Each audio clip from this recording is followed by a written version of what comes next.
Hello, hello. All right. All right. I think I've just about got everything together. Um, I might have to make some adjustments on the fly, just to make sure everything looks good. But um, yeah, I think I'm just about ready. I am. Oh gosh, I am nervous. Because this is so different from what I normally do. um, but I wanted to do something different uh, for a change, and we'll see how this goes. Hi, happy Streamerversary! Thank you, thank you, thank you. All right. So,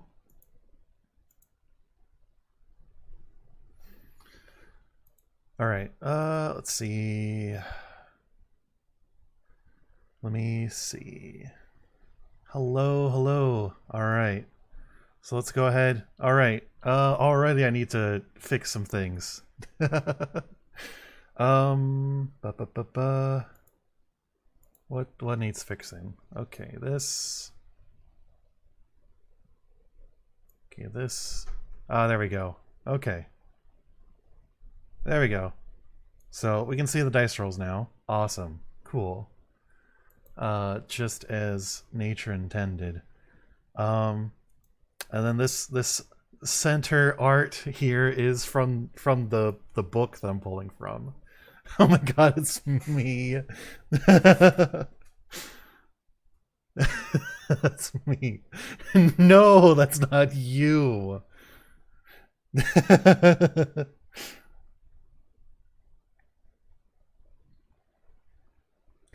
me. Oh my gosh. All right. So let's see. That's your wife, Thomas. No, it's not. um. All right. So I think. Um. So I actually wanted to propose. Oh, you don't think I'm pretty enough? No, that's not what I'm saying, hon. All right. So wait.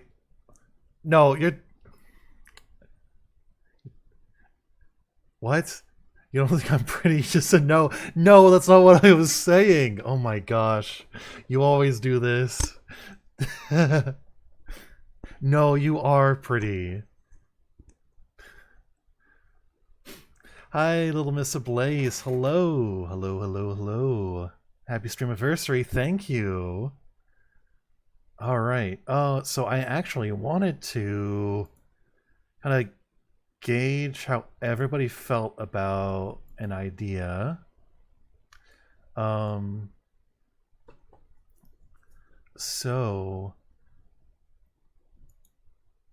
I wanted to know how everybody felt about me putting character sheet kind of like in the middle here.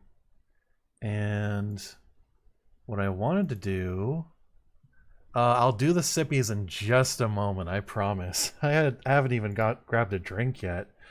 But I wanted to see how everybody felt about the character sheet kind of like appearing kind of in the middle here. So we've got our character, little portrait, and then just kind of an overview of like the stats and stuff. Like, how does that look? How does a slideshow look? And I'll give you guys a moment to kind of consider it. Yeah, go for my.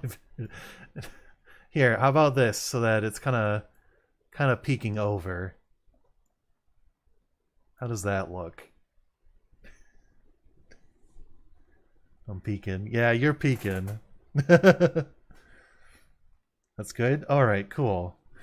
That way, like I didn't want it to be like the stats weren't visible.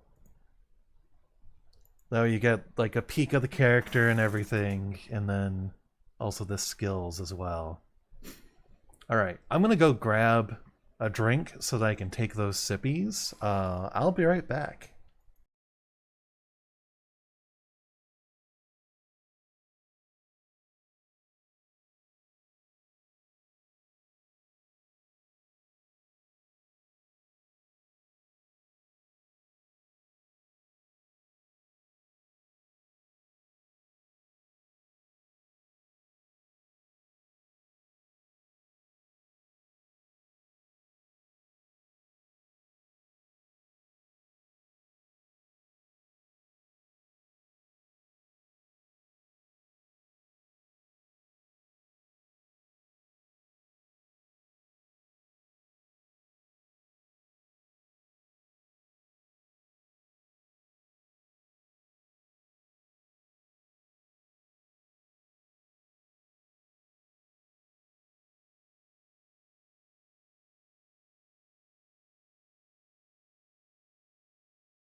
Okay, there we go. Alright. Alright. And you know what? I might actually... I'm gonna go ahead and put in that that background music that I had going. So give me a second there too, because I wasn't sure if I wanted to do it, but so I'm gonna go ahead and do that. Gonna heckin' add the Spotify in there. A little bit of background sound. And then turn it down like that. There we go. Yeah, that's good. Alright. Alright, so. Apologies for the scuffedness. But this is my first time doing something like this, so we're figuring it out as we go.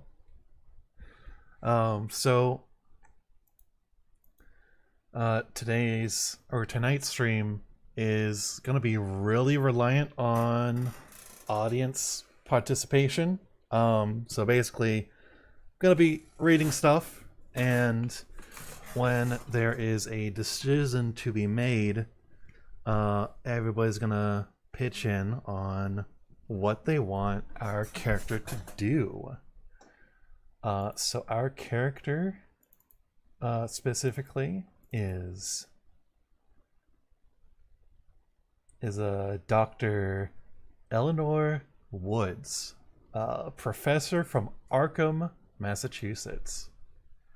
And we're gonna find out why she's going where she's going and what the heck is going on. All right, so I'm gonna go ahead and get and do those hydrates.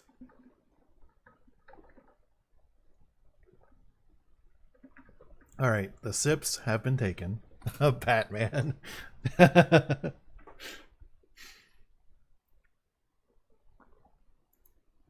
All right, so our story begins sometime in the 1920s on the pier opposite the lakeside resort town of Esbury, Massachusetts.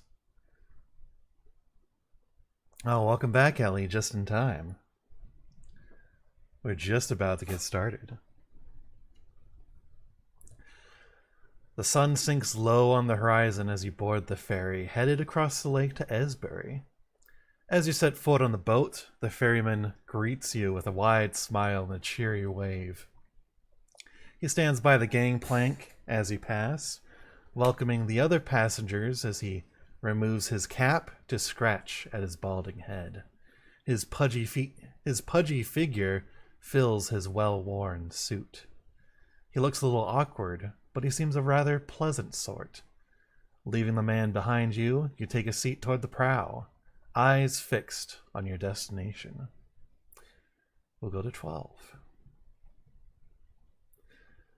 You settle into a seat with your thin briefcase resting on your lap, noticing that the rest of the passengers are likewise getting comfortable for the short trip across the lake.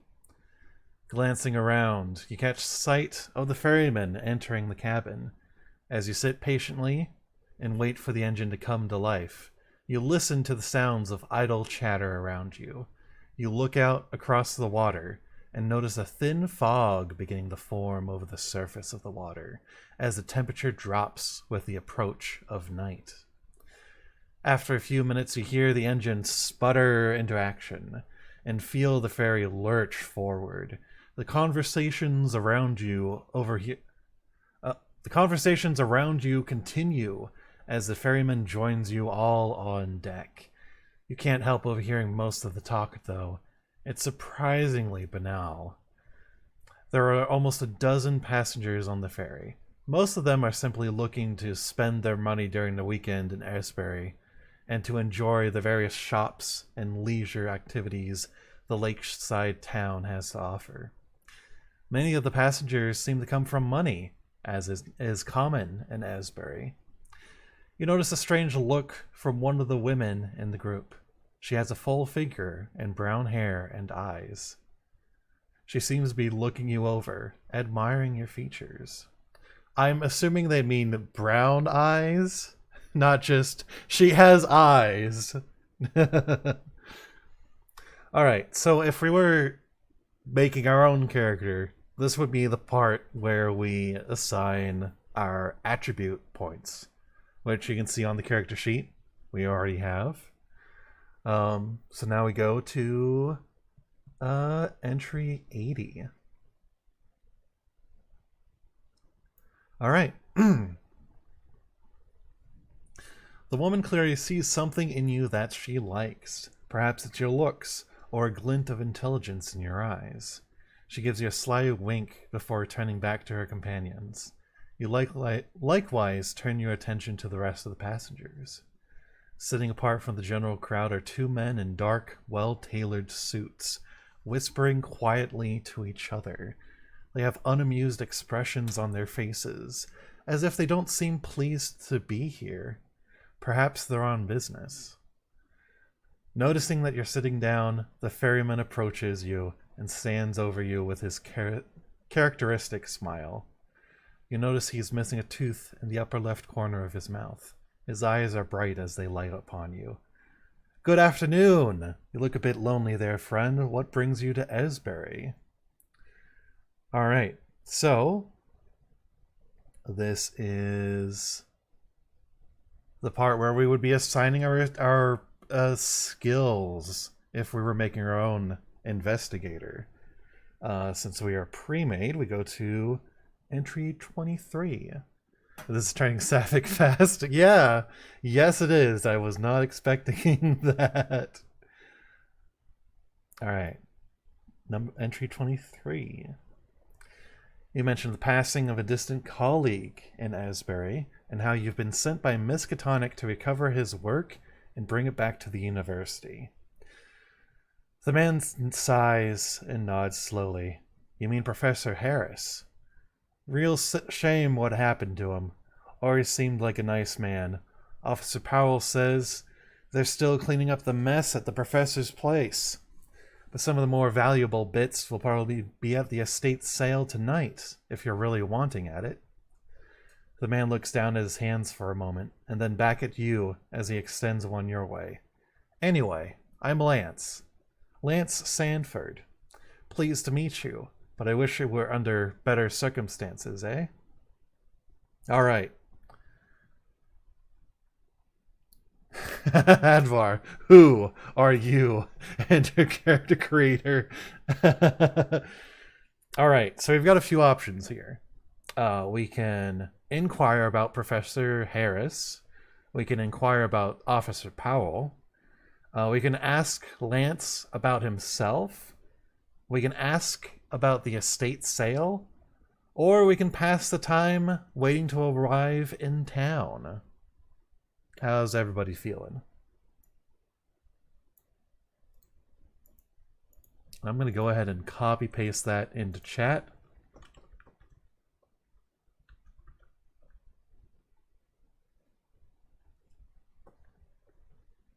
Oh gosh, that is not formatted at all like I hoped.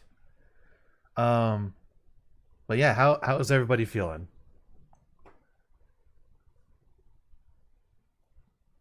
Ask Lance about himself. All right.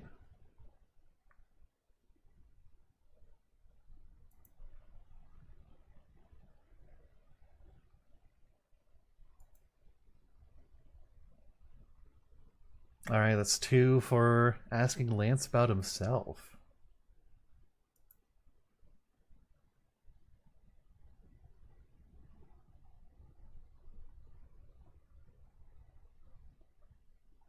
All right, so we're going to ask Lance about himself. I'm going to go to 42.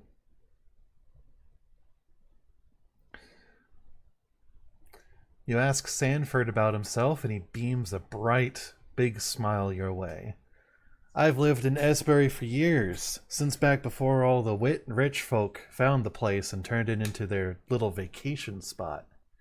My father owned the ferry to and from the town, and he passed it on to me when he got too old to do it himself anymore. I love it here. I can't imagine living anywhere else. The lake is so clear and clean.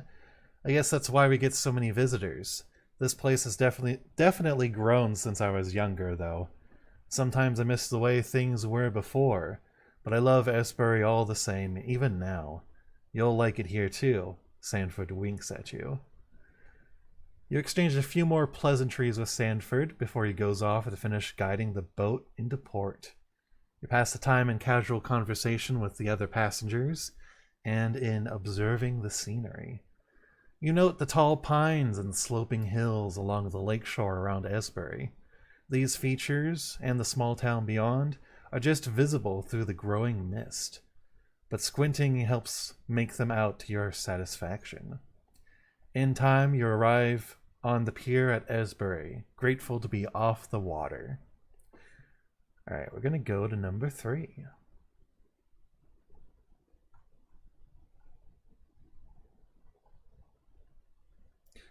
Just as the music turns kind of menacing.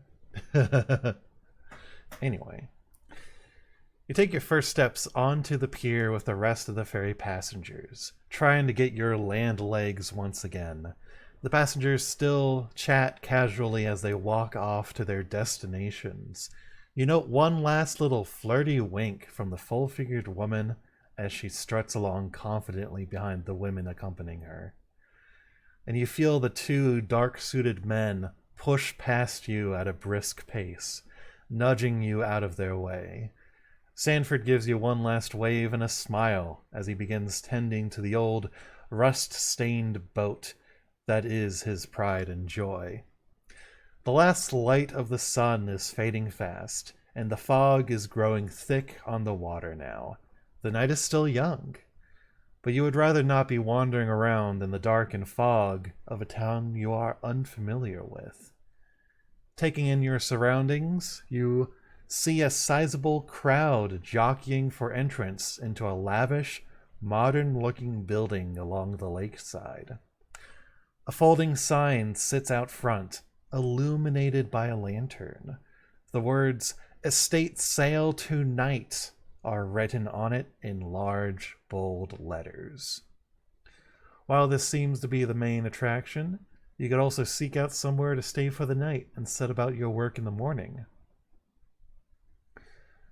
Alright, so we have 2 options.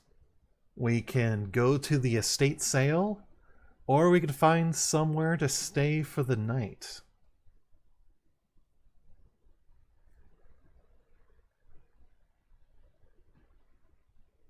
I'll give everybody a moment to consider the options.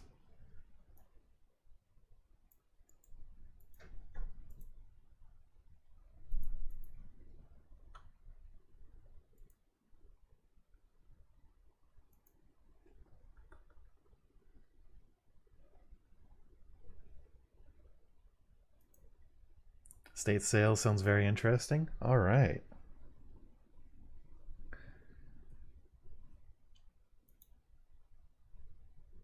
All right. Any brain cells want to counter?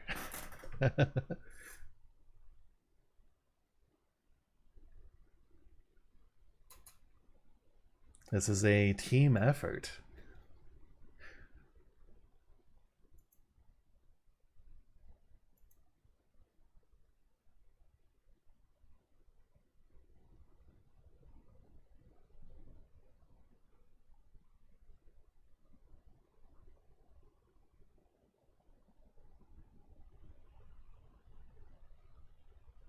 All right. If anyone else ties with me in decisions, we get sent to the Thunderdome and gotta duke it out. All right, sounds like estate sale it is. So I'm gonna go ahead and flip to number 15. All right. So, pushing through the crowd, you make your way toward the estate sale. Judging by the number of people packing into the dance hall, this seems to be quite the event. Most of the people here are well dressed, with conspicuous amounts of jewelry and designer clothing on display. You see a broad-shouldered man in a policeman's uniform standing by the door. He has a scarred, yet clean-shaven face and a baton at his side. His brow is furrowed in a serious expression, and he watches the commotion through narrow eyes. As you mingle with the assorted academics and collectors, you notice a few other faces that stand out in the crowd. Most immediately, you spot a man in flowing orange robes with tawny skin. He seems more than a little out of place and is garnering some odd looks from the other guests. Glancing around further, you happen to notice the two dark-suited gentlemen from earlier, standing in a corner toward the front of the room, talking to a young, dark-haired man in a dated yet elegant long coat. He is of a slight build and has rather sharp features. A thin wisp of a mustache hangs beneath his nose. Most notable, though, is the rather attractive young woman standing on stage at the front of the room next to a bespectacled old man. Long black hair cascades down her shoulders, accentuating her pale features and complementing her formal black dress. Occasionally, she and the older gentleman peek at objects hidden beneath white sheets. The sale items waiting to be displayed. All right, so we have a few options. We have quite a few options. So if you guys need me to repeat them, just let me know. Just speak up in chat. Option number 1, mingle with the crowd of guests. Number 2 is to speak to the officer at the back of the room. Number 3 is to approach the man in orange. 4, introduce yourself to the dark-suited men. 5, make your way toward the stage and the woman. Or 6, leave the hall and go find a place to stay for the night. I'll give everyone a minute or two to consider the options there, and if you need me to repeat them, just let me know.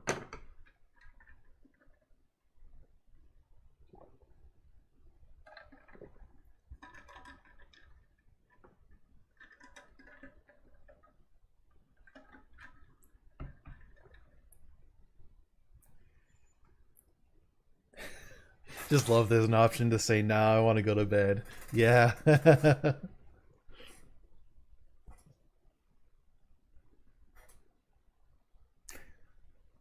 Yeah, the last option is just like, forget the adventure. I want to go to bed.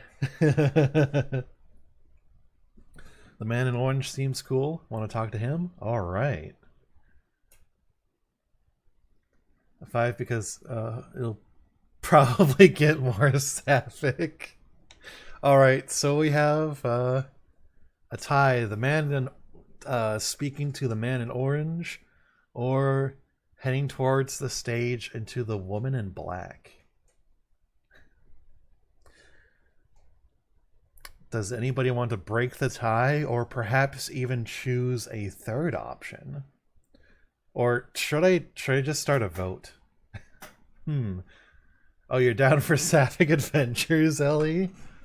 Oh my gosh. Okay. Alright. So 2 votes for making our way to the stage and towards the woman in black. Alright. So we'll go to 22. Actually, I'm going to give everyone another moment to any way to speak up at the last minute.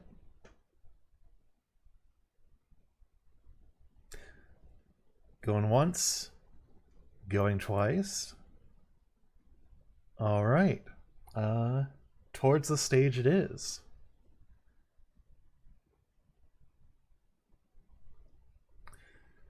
You make your way to the stage, navigating around the many guests in the dance hall. Your eyes lock firmly on the woman, and hers rise to meet yours as she looks up from peeking at one of the hidden objects. She stops what she's doing as you approach, and a smile appears on her lips as she notices that she's caught your eye. This is gay as hell. She rests her left hand on her hip as you come to stand at the foot of the stage. The old man behind her continues his inspections, either unaware or uncaring that you've come to distract them. The woman leans towards you over the edge of the stage. You can see her makeup has been painstakingly applied, despite her status as a recent widow. You clear your throat as you meet her gaze and promptly introduce yourself. She extends her hand to you formally. Well, aren't you a new face in town? She teases. We get those quite a bit here. No doubt you plan to bid on some of my late husband's things. Good for both of us, I say. Just be sure to give a good price for little old me, all right? She winks slyly at you. You realize now would be a good time to get some more information from this woman, who might be the most well-informed regarding your interests. She certainly seems like the flirty sort, and would probably respond well to more of the same. All right. The horrors are indescribable, but you've got to serve, is this lady's motto. Apparently, yeah. All right, so we get to make a charm roll. So if we succeed, we go to 43. If we fail, we go to 57. Okay. So we are going to make that charm roll. All right, we have a charm of 15. Oh, it's okay, Eve. Welcome in, Eve. It's okay. We ended up starting really late. All right. So we have a charm of 15. How Call of Cthulhu works is it is a D100 system. So basically what happens is we have to roll a 15 or lower in order to succeed. So we're going to go ahead and make that roll. Did I haven't missed much? Ooh, love this music. Yeah, I found an ambiance playlist on Spotify, and I figured it's spooky enough that it fits. Going the sapphic route. Yeah. It seems like we're going the sapphic route. All right, so we're gonna go ahead and make that charm roll. It is a failure. We rolled a 50. So we get to go to 57. Unfortunately, our charms did not sway her. You manage a stumble. You manage a smile and stumble through a compliment, and the woman laughs. Oh my. Well, aren't you the nervous sort? Don't know what to say to a pretty woman like me, eh? That's quite alright. I wouldn't have you anyway. You're welcome to stay for the sale, though. I might like you better as a buyer. She winks and turns around, walking back to her place on stage. Alright, so now we go to 17. Unfortunately for us, we did not charm her. So I guess Eleanor here is more nerdy than she is charming. All right. Actually, you know what? Let me double check something really quick. Let me actually, yeah, let me double check something really quick.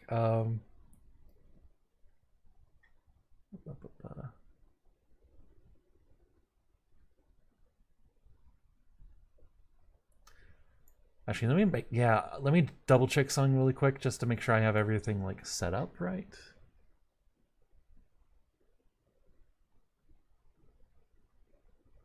Oh, okay, never mind. All right. Oh, good. Literally has the same name as our character. Okay. Let's see. So that was 17. All right. Okay, so now we've got a few more options to select from for gathering information.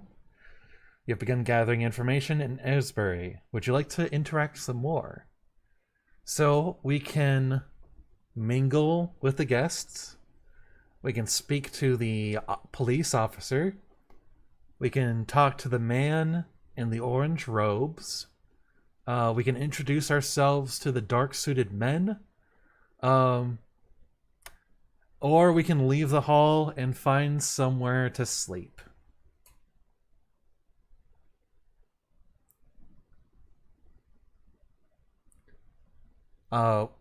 And we could also retry our conversation with the widow, but I think it would just be the same dialogue again.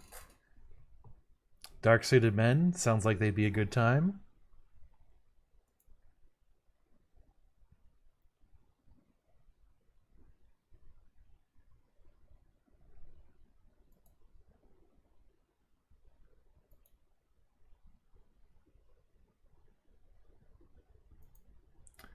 All right, you know what? I'm gonna go ahead and start a poll.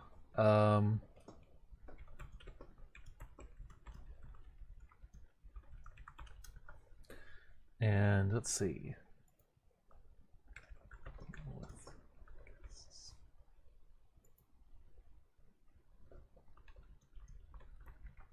Because we do have a few choices. Poll, poll, poll. Okay.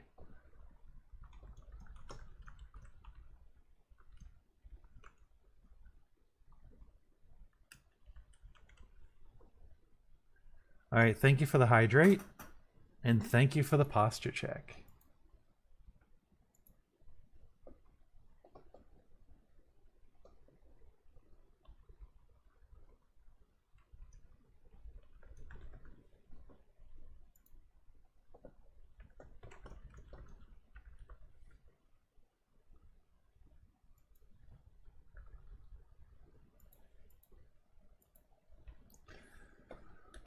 All right, so here is the poll. I'm going to put it up for 2 minutes. We're going to go ahead and start the poll.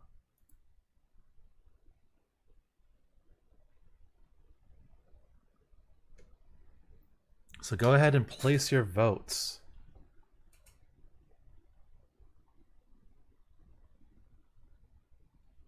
I'm going to give it 2 minutes for everybody to vote. So we can mingle with the crowd, speak to the police officer, approach the man in orange, introduce ourselves to the dark-suited men, or leave the hall and find somewhere to sleep.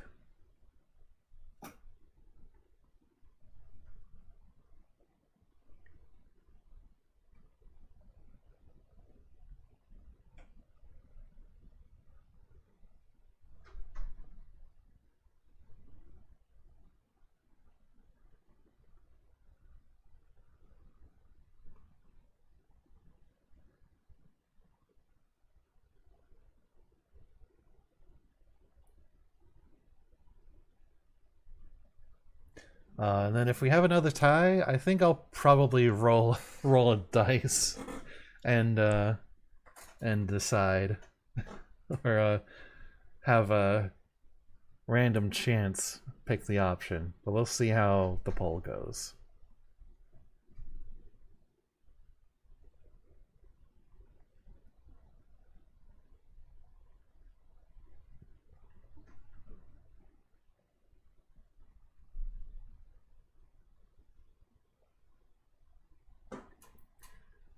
This is looking unlikely. Oh my. Oh my. Yeah, dice roll random chance does sound fair for future. Yeah. Yeah, I'll probably do the random chance if all the votes are the same. Let's view the results. What are the results? Dark suited men. All right. All right, sounds good. So we'll make our way to the dark suited men. Number 60. Let's see. All right.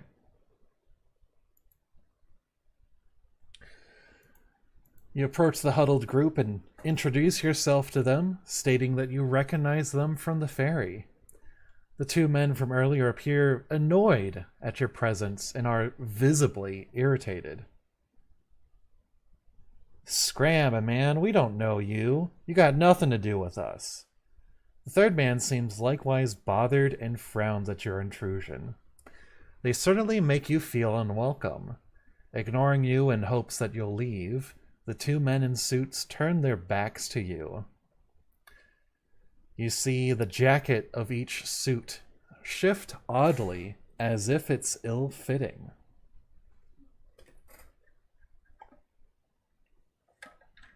So this is a chance for us to make a spot hidden roll. So let's go ahead and do spot hidden. We have a 25% chance of passing. You have to get a 25 or under in order to pass this skill roll. That is a failure. This is just customers at Whataburger getting mad when I offer them ketchup. Alright, so we fail the spot hidden. We're going to go to number 40.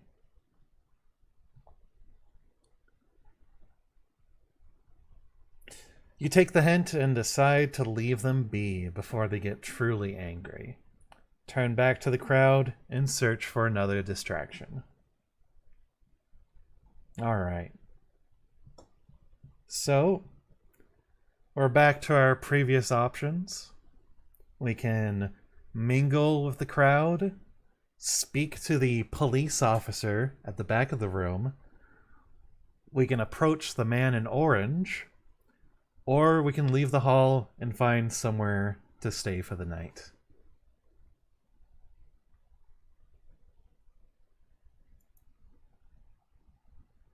Let's just sleep on it.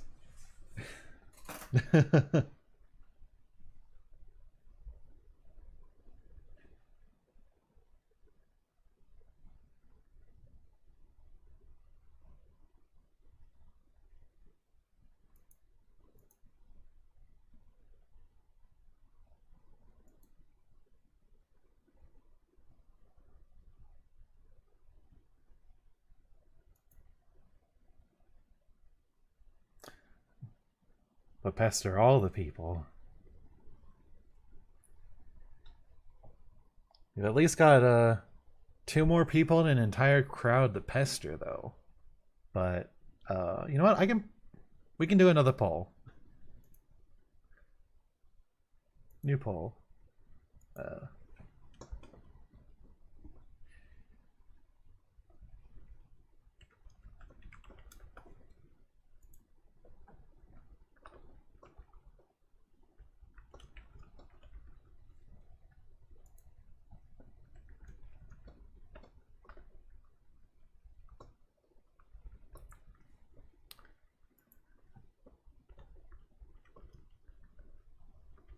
All right, so this one I'm gonna have it be a 1 minute duration this time.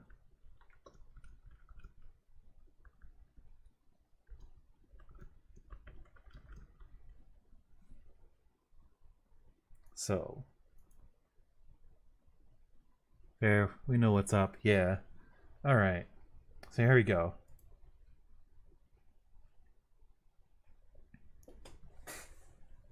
So, mingling with the crowd, speaking to the police officer, approaching the man in orange, or leaving to find somewhere to stay for the night.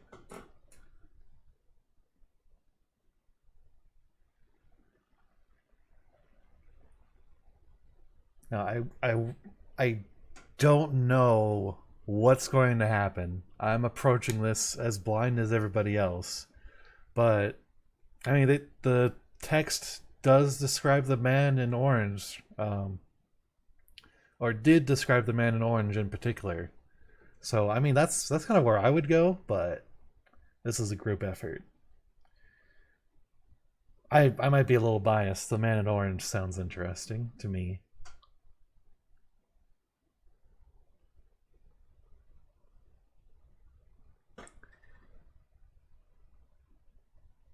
Alright, it's a tie between the man in orange and the police officer. Alright. So we're gonna do a dice roll. Gonna roll a 1d100. Odds is gonna be man in orange. Evens is going to be the police officer. So I'm gonna go ahead and make that roll. Looks like we're going to the police officer. Would also accept a go bed as option. Alright. So the dice have decided the police officer. So, 88. You turn around and backtrack toward the entrance to the ballroom. Something about the officer by the door catches your attention and holds it. He gives off a commanding presence, and his eyes bore into you intensely as you make your way over to him. As you move within earshot, he rests his hand on his baton and clears his throat. Ahem. I really hope there isn't going to be any sort of problem, citizen. I wouldn't want to see anyone getting hurt tonight. His hand does not move from his baton. I ain't talking to no coppers, see? Alright. So in this one, we make a psychology roll.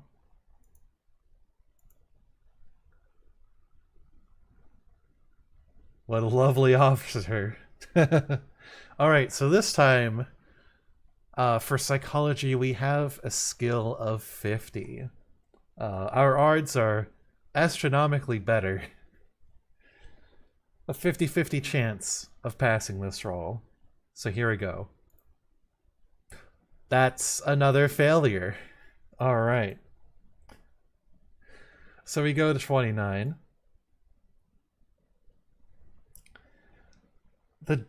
The dice luck are just not on my side. Or not on our side, even. So the officer seems rather alert and vigilant. It would probably be best not to bother him and let him do his job. He clearly does not need or want your help in any way. Alright. So we've got... Okay, I'll go ahead and open another poll. So we've got...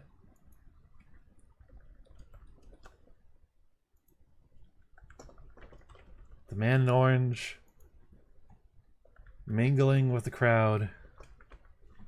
Yeah, we're not swaying anybody tonight. Or go bed.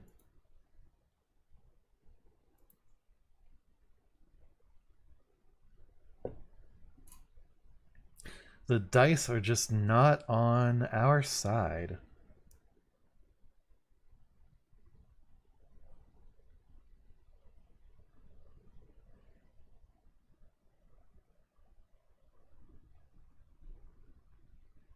Especially with these skill rolls.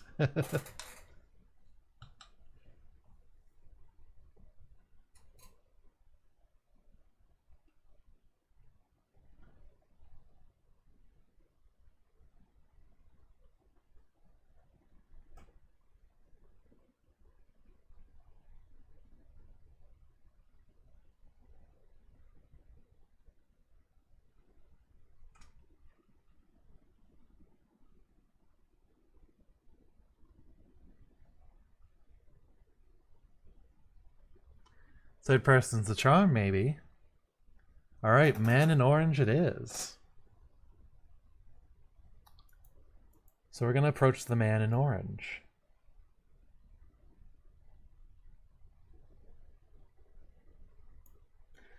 You approach the strange man. He seems well-traveled and weary. His long orange robes are a stark contrast to the fine suits and dresses of the New England financial elite. He seems decidedly out of place. You open your mouth as if to speak and find him staring intensely at you. Alright, this time we make an anthropology roll, which we have a 60 in. So let's go ahead and make the roll. Success! We have a normal success at 60, which is just the roll we need. So third person is the charm. Alright. So we're going to scroll up to 72.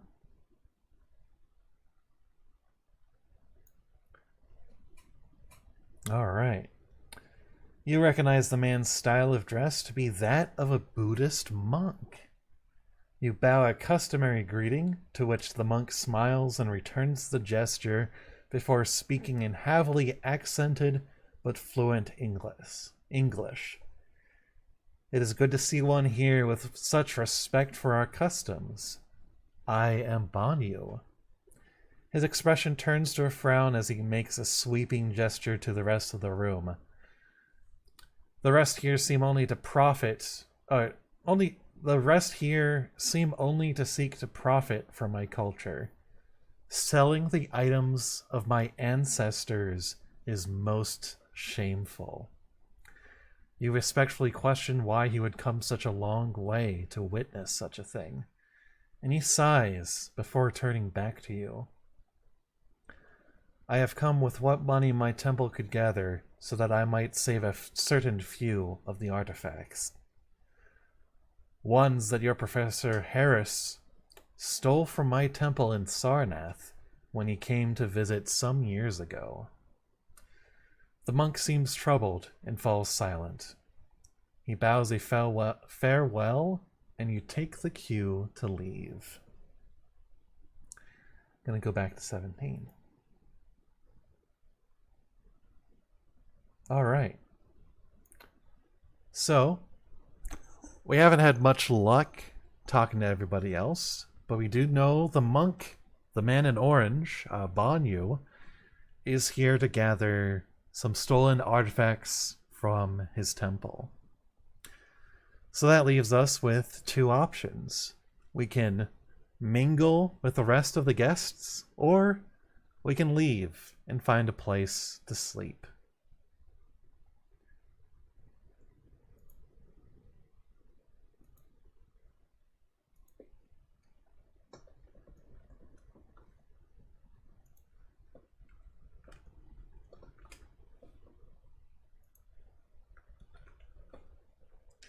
Alright, we're gonna do one more poll. Sleep is for the weak. Yes.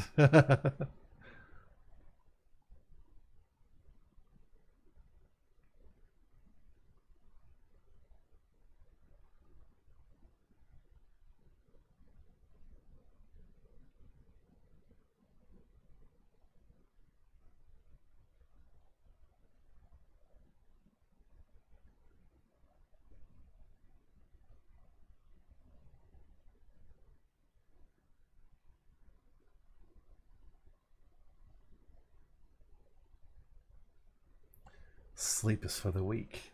Yeah, sounds about right. Alright, gonna wait for the poll to time out.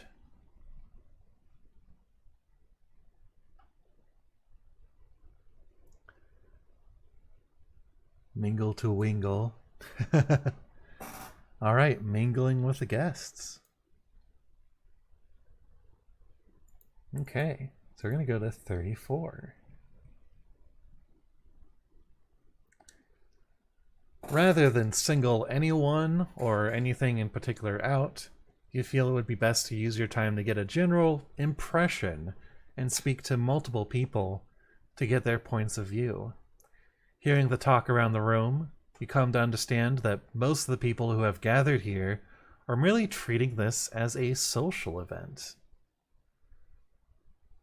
However, there are a fair number of academics and collectors in attendance as well. Judging by the relative wealth of the townsfolk, you imagine that there will be a lot of bids placed on the items. While walking among the guests, you happen to notice a pair of men conversing in hushed tones. They seem to be trying to avoid being overheard, but a keen ear might be able to catch what is being said.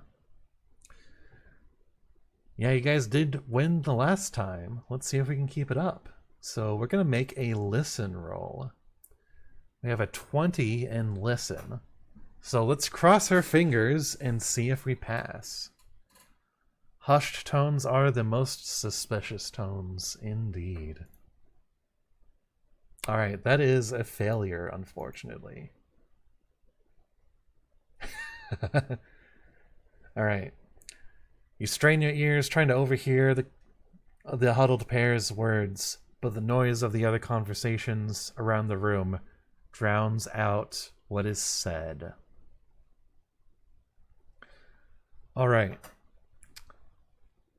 So, let's go to 17. Actually, you know what? Actually, I think this is a good time to... Shoot. I'm kicking myself for not mentioning this before. But we do have luck. We have 40 points of luck. So in Call of Cthulhu, you can spend your luck to help make certain things happen. In this case, if you guys really want to hear what the guys are saying, we can spend luck to try and listen in. How often is luck regained? In this case, it'd be once we spend it, we probably won't be getting any back. As far as luck goes, if this was a normal Call of Cthulhu game, we'd be regaining it at the end of the session. So if we don't finish this tonight, we'll probably get some luck back. I'm not too sure how long this adventure is. So we can spend 27 points of luck out of 40, and we'll pass that roll. If you guys are up for it. Otherwise, we can just move on to the next scene.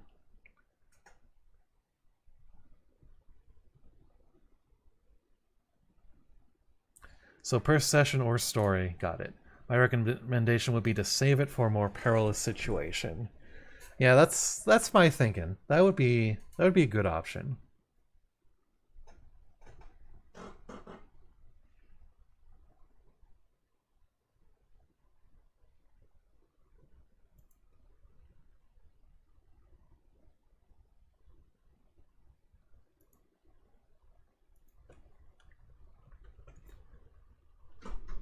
Yeah, I'm good with saving it. Okay. Alright, sounds good. Alright, so I'll say that seems to be the majority, since you guys are in agreement. So we'll go ahead and go back to 17. Alright.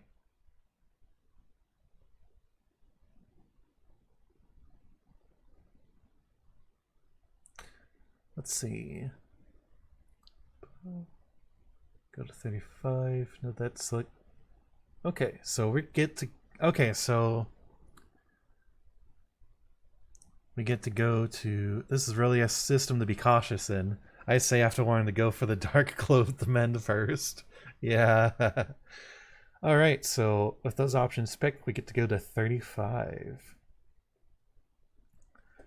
The murmuring of the crowd dies down, and people begin to gather around the stage as Amelia and the older gentleman call everyone to attention. The widow strides confidently to the front of the stage, where the lights are centered. She flashes a broad smile at the crowd and begins to speak. Good evening, everyone. I'm so glad you all could make it tonight. As you all know, my husband recently passed, and, well... At this point, Amelia begins to tear up theatrically, so much so that her makeup begins to smear. She produces a handkerchief to dry her eyes before continuing. Well, I'm very upset.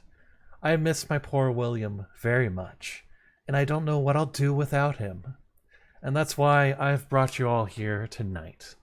I hope you can find some use for his collection, and I know that I would be happy to see his things go to those who value them highly. I hope you'll show this poor widow a kindness by finding something you like. But now, let us begin. I'll leave the auctioning to Mr. Warren. With her opening statement complete, Amelia moves to stage left and allows the bespectacled old man, presumably Mr. Warren, to take center stage. He clears his throat before speaking. Tonight we have 6 very ancient and very valuable items for sale from the estate of Professor William Harris. Though exceedingly strange, I have deemed these items to be authentic to the best of my ability. I have placed a ballot box, slips of paper, and a pencil on each of the 6 tables next to the item for sale. If you wish to bid on an item, simply write your name and the amount you are willing to pay for it on a slip, and then place it in the box. The item will be sold to the highest bidder. All the proceeds will go to the wife of the deceased. And with that, Mr. Warren moves to reveal the gathered items. Oh yeah, she is very upset, clearly. She totes killed him. No, she just took him out on a nice evening dinner. Alright. Mr. With some fava beans and a nice Chianti. Silent auction. Hup, hup, hup. Alright. Mr. Warren approaches the first table and removes the cloth covering to reveal an odd pair of clay cylinders covered with strange etchings. They are small and seem quite fragile, with large cracks running down their sides. Mr. Warren proceeds to the next table and likewise uncovers the next item in question. This one is significantly larger and more ornate.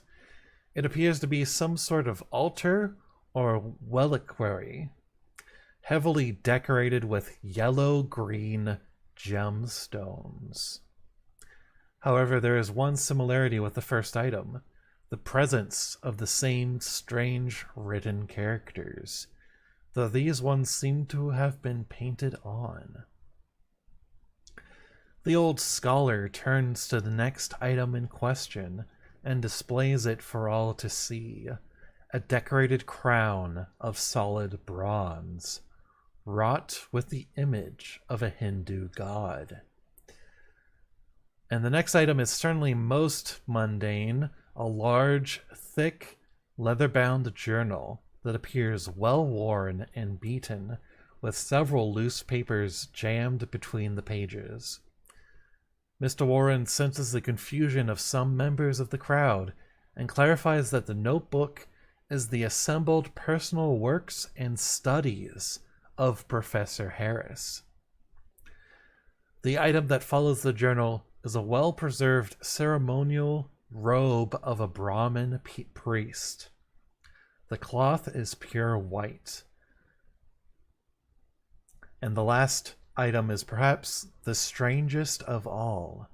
A small statue or idol, presumably of one of the many deities of ancient India, made from a blue-green stone in the shape of a rather grotesque, lizard-like creature. The craftsmanship is crude and gaudy, so much so that it appears fake. People begin moving among the items, looking them over and conversing quietly. So, in this situation, we can either make an appraise or archaeology roll. Since it is either appraise or archaeology, we have a choice between our 5 points in archaeology or 70 in archaeology. I'm going to go ahead and roll archaeology. And we'll see if we succeed or fail. Alright, with a success, we are going to go to number 45. So we pass the archaeology check.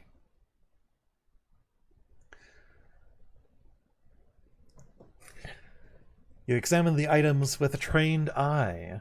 The crown and ceremonial robe are obviously authentic and typical of what you would expect. They are in great condition and would certainly fetch a good price, though they are no rarer than any other antiquity. Likewise, Professor Harris's journal seems like it would be of value to a scholar, though a few delicate cursory page turns show that it contains personal accounts and travel logs, as well as historically relevant information. This is likely a good source of information on Professor Harris himself. However, the other items present are noticeably different. The altar and clay cylinders bear a similar script and so comparable signs of aging and wear. Given this, they are unlikely to be fabrications, but they are unlike more traditional finds from ancient India.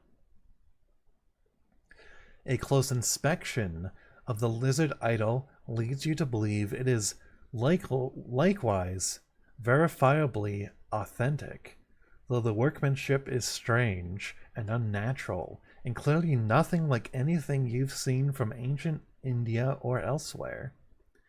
It doesn't bear any signs of work from modern tools or influence from modern styles either. And we go to page 81.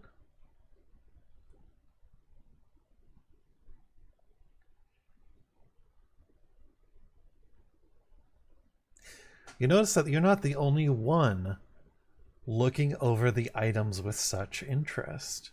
The monk appears to be closely scrutinizing the stranger items as well, and the dark-suited gentleman from earlier seemed to have taken a liking to the curious idol.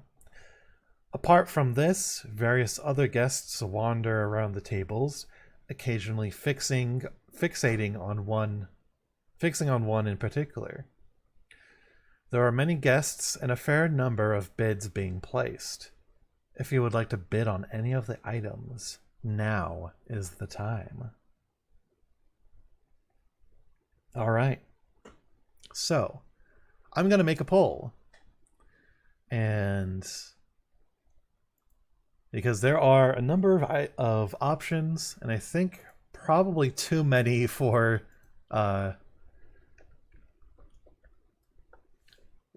Twitch to take in. So we'll probably do this in 2 phases, maybe. We've got the clay cylinders, altar, crown, journal, and then robe. All right, and then so the 2 remaining options that we don't have room for are the idol and deciding not to bid entirely. So I'm going to go ahead and start that poll. I'm going to say it seems like a pretty impactful decision, so I'm going to give everybody 2 minutes.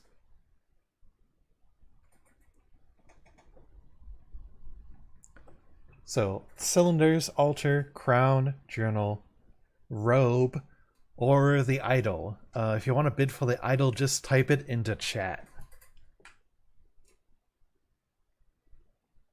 Or, if we do not want to bid, then also type that into chat as well.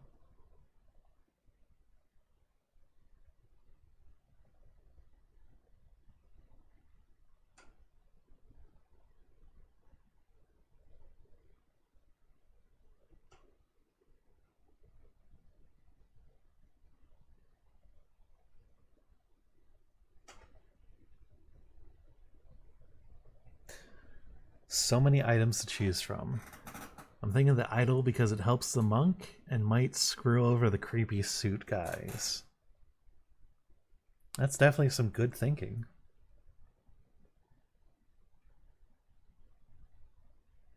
Okay. Alright, so definitely got 1 vote for the idol. Unfortunately, I could not fit it onto the poll. So we got 1 vote for the idol. Poll is almost done.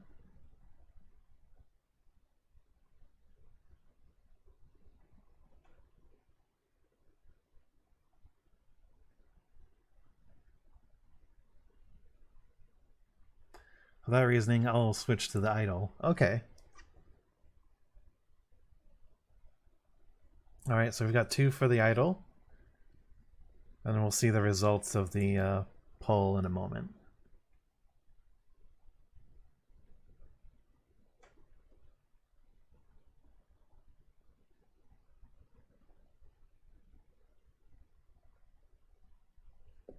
Okay.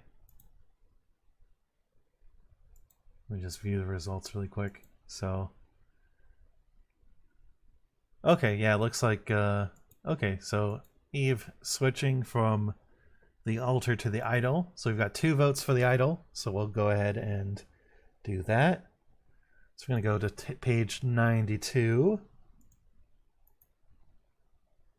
All right.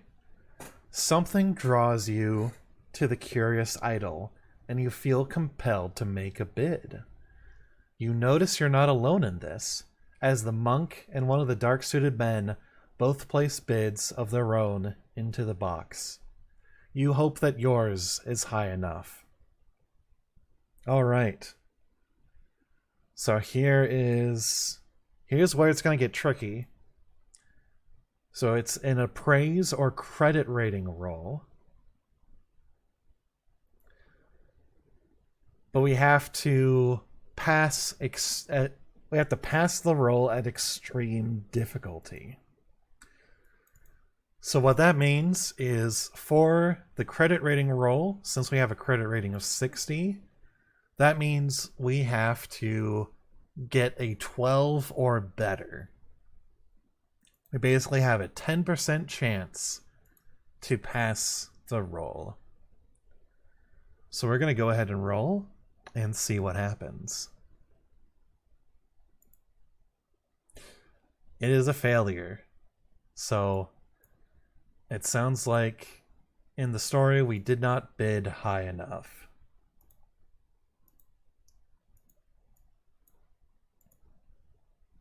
Now this might be a good time to use luck. Yeah, so unfortunately, we only have 40 points of luck. We would need 12 to pass this particular check.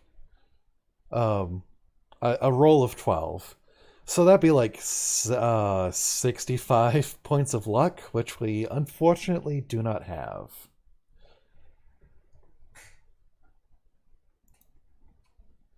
Since it's specified, it has to be at extreme difficulty.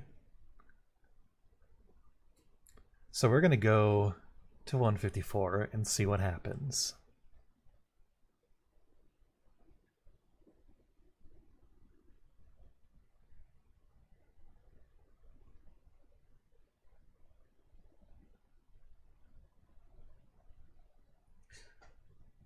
Alright, 154.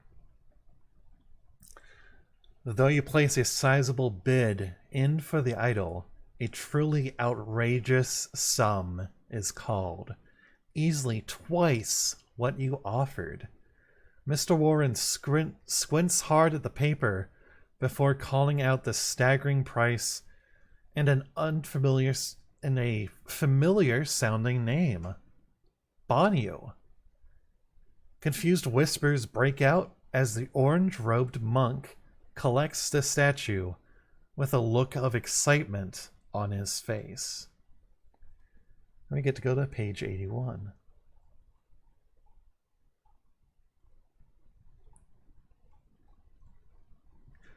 So, seems like a good thing that the monk was able to make that bid.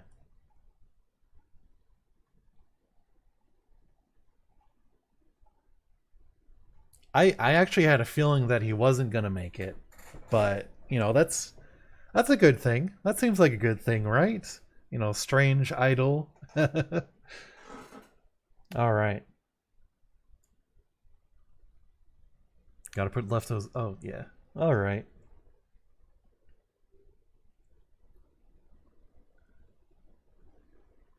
Okay. So.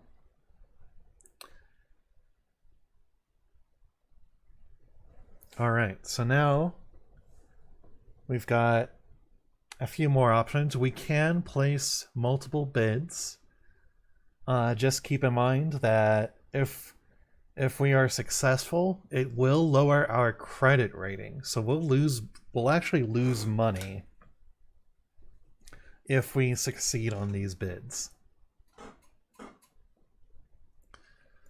So I'm going to go ahead and do another poll. Gonna have it be another 2-minute poll.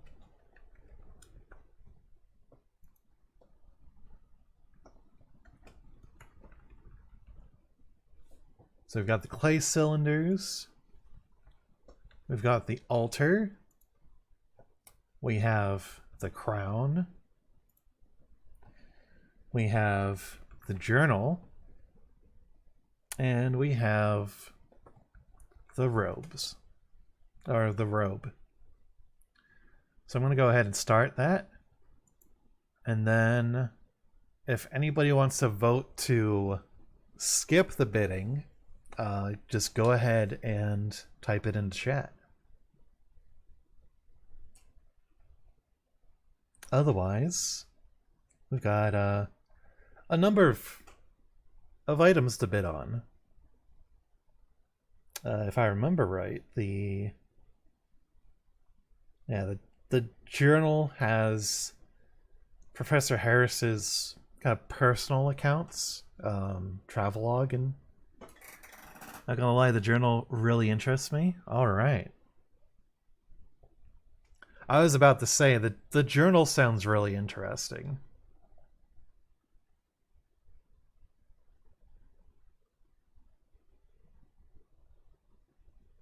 And out of all the other items, it seems out of the other items besides the strange idol, the journal seems like the most kind of unusual item to put up for auction, at least in my opinion. Though the clay cylinders and the altar also seem pretty strange as well.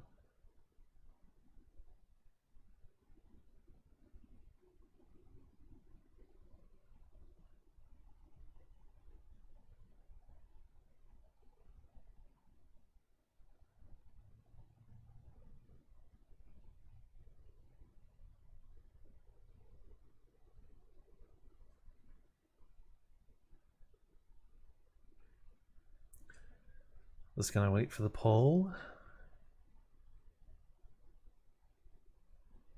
Just a few more seconds.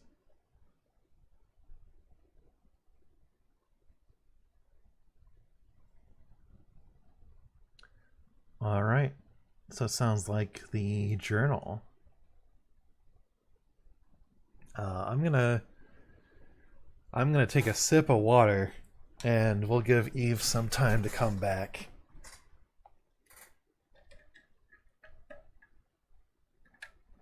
And if anyone else wants to pitch in as well, we've got the cylinders, the altar, the crown, the journal, and the ceremonial robe.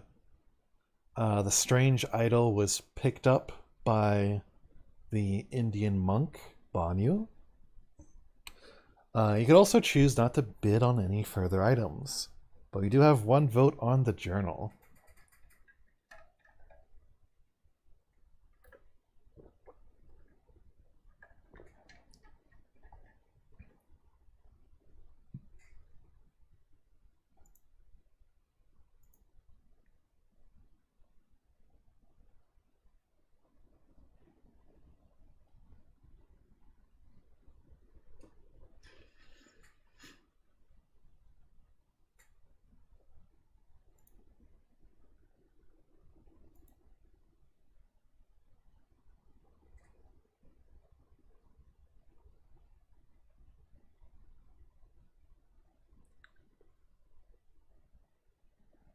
Sorry, I totally zoned out. Oh, that's okay. That's okay.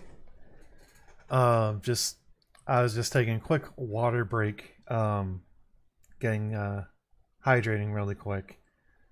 Before we move on, wanted to give Eve a chance to come back. But I think we'll go ahead and move forward. So gonna bid on the journal next.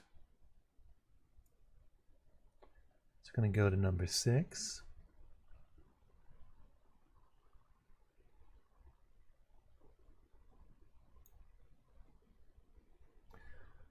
You feel that the information in the journal is essential to your interests, and you cannot help but make a bid. You place your paper with the others and hope that Mr. Warren calls your name when the amounts are compared. So let's go ahead and make that roll.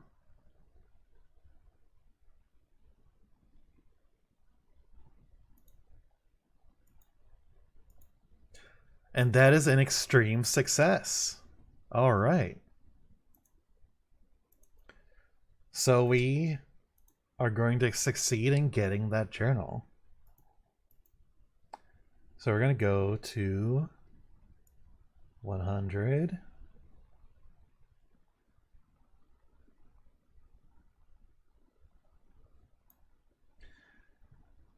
All right.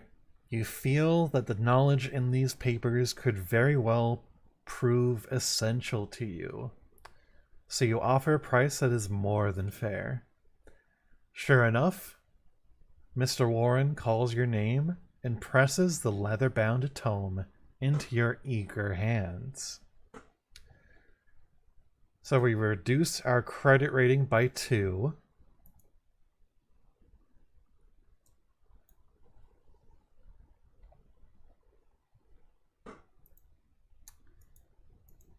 And we go to 81. Alright, so we have 1 leather-bound tome, or leather-bound journal. Alright, so we have a few more items. We still have items to bid on, or we can choose not to bid on anything now that we have the journal. So we're going to go ahead and make a new poll.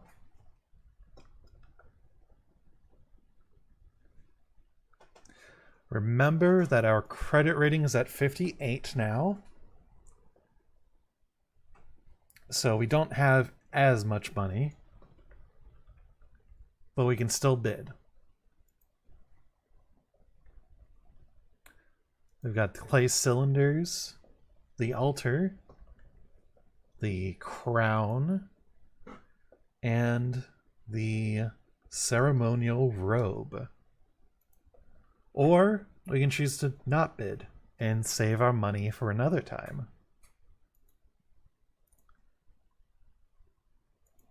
And I'll have this poll be on 1 minute.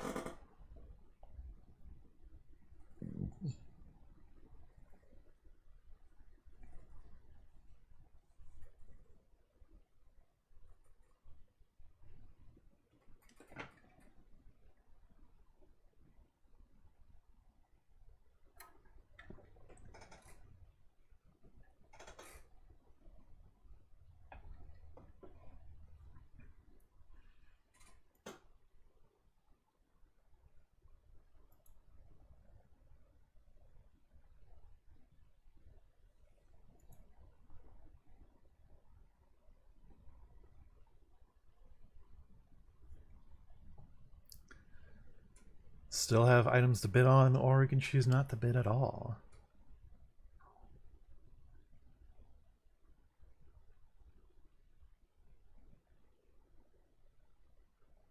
All right, no bid.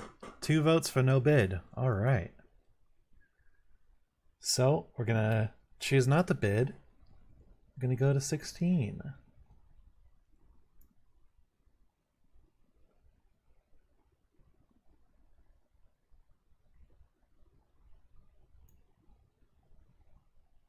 All right, so your business here is completed.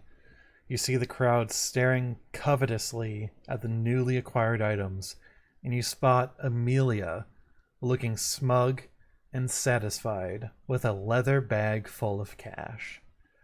Mr. Warren begins to clear away the tables while Officer Powell stands by the door and directs people out of the building and into the ever-thickening fog. Though some seem content to stay and socialize, you feel that it would be best to go bed down for the night. We're going to go to 26. All right. While the estate sale seemed interesting, you would feel more secure with a roof over your head for the night. You pull someone out of the crowd and inquire as to where you can find a room to rent. You're directed a few blocks into town to a modestly priced hotel, a few buildings down from the Esbury's police station. As you enter in from the cool night air, you're greeted by the heat of a roaring fire. The small front room feels stuffy and cramped. The bulk of the space is dominated by the large service counter, behind which sits a wiry-looking wisp of a woman. She turns her wide eyes to you and asks your name, then quotes you a price that's more than fair.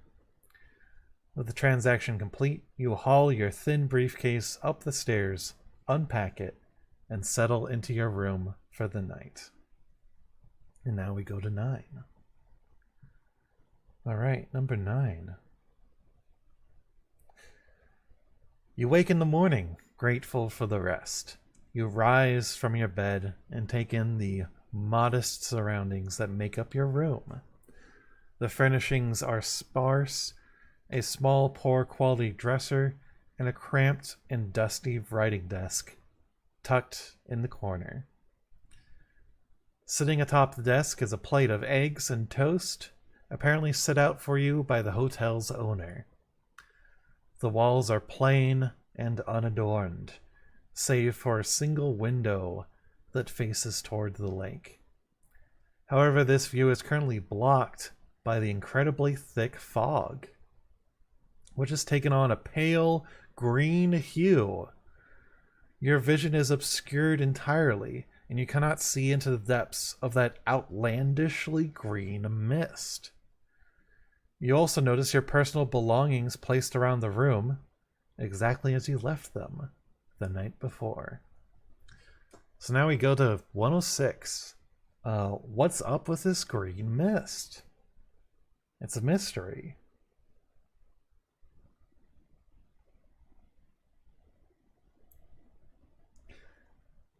After getting dressed and eating the modest breakfast set out for you, you're ready to begin your day. Oh fuck, the color of the room is changing. Ellie, don't you start. I do not want to explain that inside joke. Gosh. Anyway. After getting dressed and eating the modest breakfast set out for you, you're ready to begin your day. You take a moment to consider what that means for you. Your mind turns to Professor Harris. If you're so inclined, you might be able to investigate the circumstances of his death. Further. Considering that you don't have his widow Amelia's address, you would have to start your search with the official report filed with Officer Powell at the police station. Alternatively, you could take this free time to look through your belongings and examine any items you might have. The hotel owner has been in your room, so check if your things might be in order. or perhaps you have some other reason to look over your possessions. Finally, if you feel that your business in Esbury is concluded, you could always try and find Lance Sanford at the ferry. All right. I love how there's an option to just leave. Just be like, all right, adventure's over. Time to go home. All right. So, police station, or we look over items. All right. Ellie's already voted for looking over our items, and we'll see if we can examine that journal. Is there anybody else that wants to pitch in? So it's either police station, examine items, and I'm gonna say I'm not gonna count the leaving part because it seems like a bit too soon, but it is green outside, so who knows. So police station, items, or going to the ferry.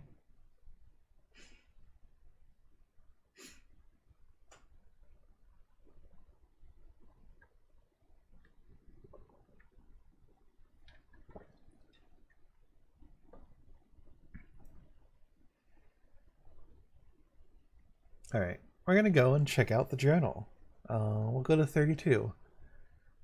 Didn't specify the journal, so we're gonna see if that's in 32. Let's see. All right.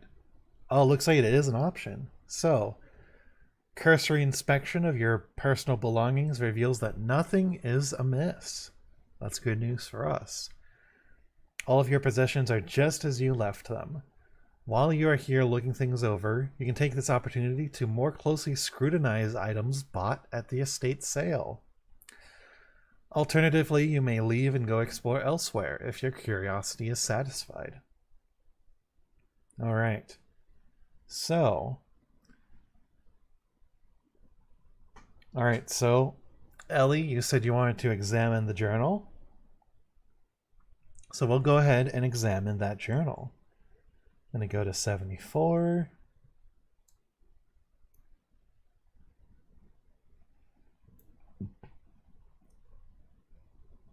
All right. So this is going to be a long one. Though you glanced at the notebook during the estate sale, you haven't had time to properly look it over until now. Reading through the book, you become deeply engrossed and spend the next few hours in study. The time spent yields valuable information. Professor Harris made several trips to India, starting about 12 years ago. During these visits, he went to multiple sites to make observations and recover artifacts. His longest and most profitable trip appears to have been 10 years ago, during an excursion to Sarnath, India, where he writes about recovering, quote, end quote, several items from an active Buddhist shrine. Apparently, Professor Harris had some regrets about this theft, but he couldn't resist taking the artifacts for his personal collection. The descriptions of the items he came across in Sarnath match some of the items at the estate sale last night. The clay cylinders, the gemstone-encrusted altar, and the lizard-like idol are all described in detail in the entries related to his trip to Sarnath. These items then appear throughout the rest of the journal. He'd clearly been studying them over the past decade and developed something of a fixation with them. It was the idol that initially caught Harris's eye, and according to him, the depiction of the great and grotesque water lizard matched no description of any known Hindu deity. Hoping to find clues to the idol's identity, Harris set about trying to translate the mysterious script on the cylinders and the altar. In doing so, he met with significant difficulty, as the text was only barely recognizable as an archaic dialect of a pre-Sanskrit language. The process was slow and painstaking until about a year ago. At this time, Professor Harris writes of having a strange and enlightening dream. He reports walking in the ancient world from whence these items originated. A grand city of marble walls and onyx streets, of bronze gates and marvelous palaces and gardens. He writes of visiting the 17 tower temples of this ancient city and meeting the bearded gods who dwelled there, sat upon their ivory thrones. Harris calls the strange place Sarnath, despite the sheer impossibility of this. He claims that among the temples, he learned the secrets of the ancient writing. His next entry goes on to describe the odd clay cylinders as the brick cylinders of Cadatharon, though he hadn't yet identified the other objects. The next few pages have been torn from the journal. The entries resume with more mundane matters, though there are still references to the artifacts from time to time. The most recent entries in the journal speak of Harris's daily studies and living with Amelia. It's clear that he cared about her deeply from the way he writes about her, but he laments that his stories keep him from spending the time with her that he would like. Instead, he lavished her with gifts and money, which she was all too happy to accept. He notes that Amelia had never been happier, despite the distance between them. The last entry to catch your eye is dated a little over a week ago. Apparently the pages torn from his journal went missing only recently. Professor Harris expresses deep concern at this, as there are no signs of forced entry to his study, and only he and Amelia had access to it, though he was sure he hadn't removed them from the journal himself. You finish your reading by glossing over the last week of the professor's life, which is rather uneventful and peaceful beyond his continued obsession with the artifacts and his occasional worries about Amelia. We're going to go back to page 32. That was a mouthful. All right. So, we can't examine the journal again, but we have the options of going to the police station or going to the ferry. I'm going to go ahead and put it to a poll.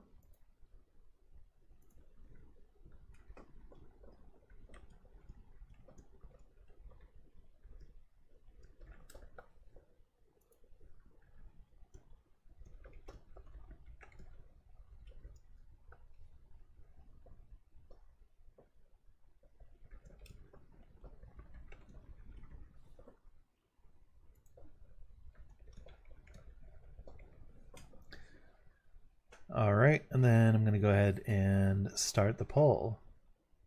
So we can go to the police station, or we can go to the ferry. The name of the poll is mostly just a song reference. Should I stay or should I go now?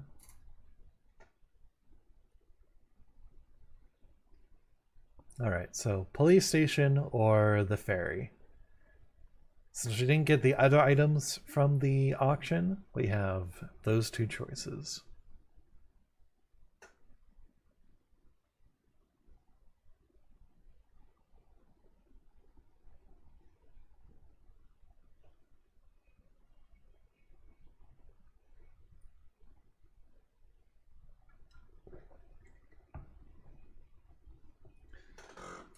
If we go, there will be trouble. If we stay, it will be double. Exactly. But if we... yeah. Alright. So sounds like we're going to the police station.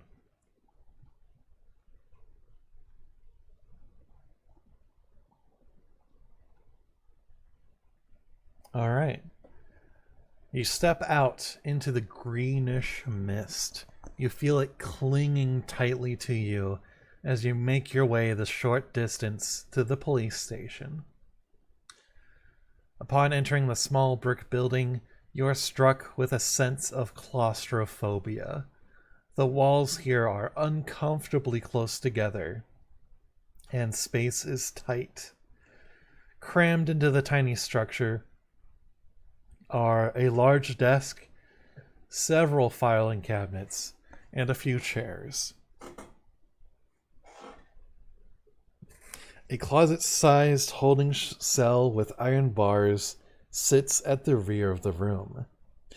Behind the large desk is Officer Powell, smoking a cigar with his feet propped up on the table. His coat is unbuttoned, and his hat lies on top of a stack of papers, next to a battered old revolver. He opens one eye and frowns at you, sighing through his cigar as he straightens himself up to look presentable. If you're bothering me right now, I'm going to assume this is important. You mentioned that you would like to see the police report for Professor William Harris's death, to which he replies with a snort. You have no business dealing with that, and even if you did, this is my jurisdiction. Shove off and leave me in peace. He doesn't seem cooperative, but perhaps you could convince him that you have some special circumstance that warrants you look through his files. So we're going to make a fast talk roll. We have a skill of 5. So cross your fingers. This is probably not going to go well. But if we land close enough, we could spend luck to pass. I'm Ellie, I can do what I want. Oh, that is a 100. That is basically a crit fail. So we go to 101. I am Ellie, and I can do what I want. It's not going to be enough to convince him. We go to jail. You try to convince the officer that you have a particularly good reason for needing access to the file, but he simply doesn't care. Scram, stranger, you're ruining my smoke. If you want to dig at the dead guy, go bother his widow. Her place is over on the north side of town, right next to the church. Can't damn well miss it. Officer Powell will be no more help at this time.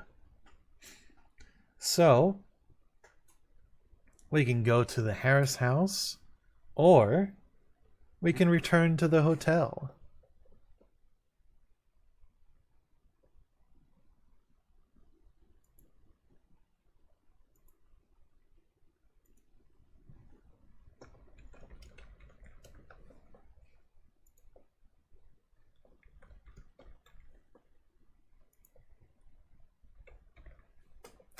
I'm going to put that up to another poll.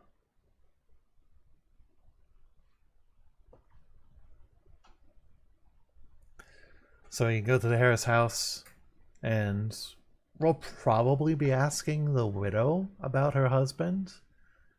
I mean, maybe we'll root through some of his things as well.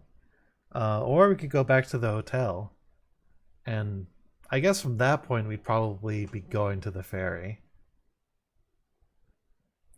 I say we go to the lady's house. We can woo her this time. I can feel it.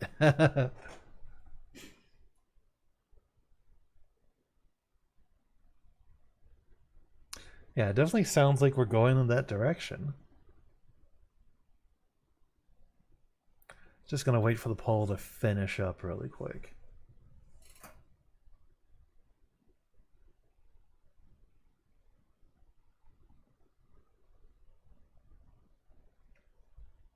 All right, Harris House.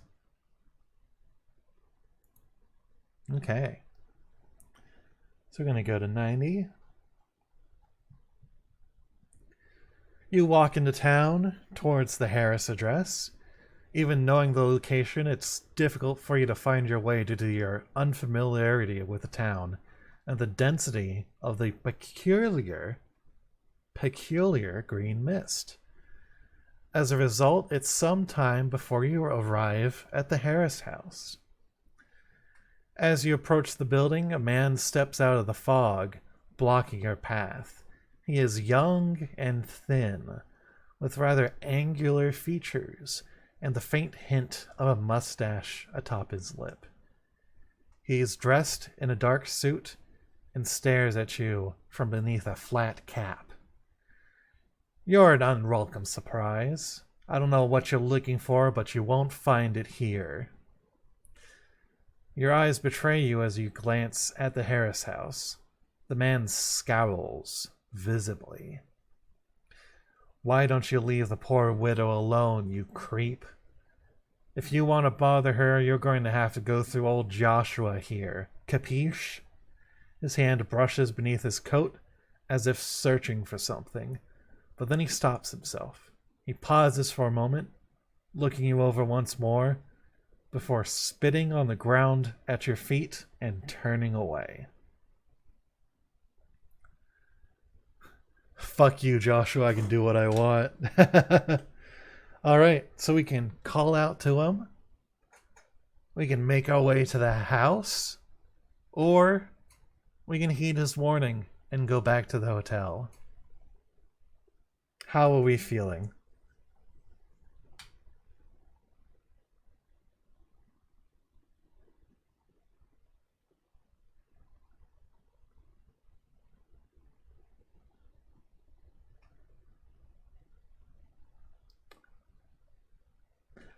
I have a feeling that if we call out to him, it might start a fight. Who knows? But we can keep going to the house, or we can just turn back around.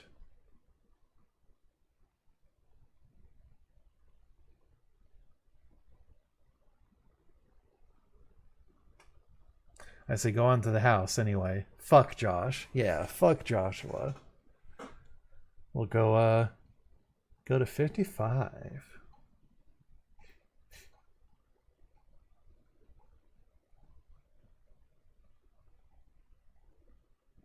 All right.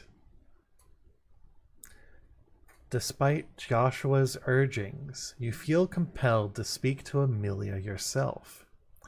You approach the front of the house and note your surroundings. The house's exterior hints at the wealth of the occupants. But then again, so do most places in town. Directly across from the residence is a small church whose religious iconography seems to have inspired the Harrises in the design of their own home. A bronze cross hangs over the front door. Decorative and decorative columns line the outside walls of the two-story house. All in all, the architectural style is somewhat Baroque, complete with a pair of carved angels lounging beneath the eaves that are just visible through the strange haze. You knock on the door and wait in the mist for a few moments, hoping for someone to hear you. Eventually, much to your relief, the widow Amelia answers the door. She is wearing a bright red dress, which accents her deep crimson lipstick. She appears to have taken great care over her appearance. She flashes you a smile and invites you inside. The house opens into a large foyer, and you see various crates and bundles stacked high along the walls. Just selling off a few of the more common things. Mind the mess, the porter hasn't come for it yet. She takes you by the hand to lead you past the stacks of items, helping you to pick your way through the deceased Professor Harris's assembled possessions. She takes you into a small drawing room full of antique furniture and offers you some coffee. After settling in and exchanging a few well-mannered pleasantries, you ask in more detail about the late Professor Harris. Amelia sighs theatrically and looks down at her hands. I can't imagine what you want to ask about William. I found him in his study with a gun still in his mouth. What more could you want to know? Somewhat Baroque. They seem wealthy to me. Yeah. Alright, so we make a psychology roll. We have a psychology of 50. So this is a roll where we could potentially spend luck to pass it. So let's go ahead and roll. Alright, so with a roll of 58, we could spend 8 of our 40 points of luck to pass the roll. Let's put it to a poll. So we can spend luck or save it.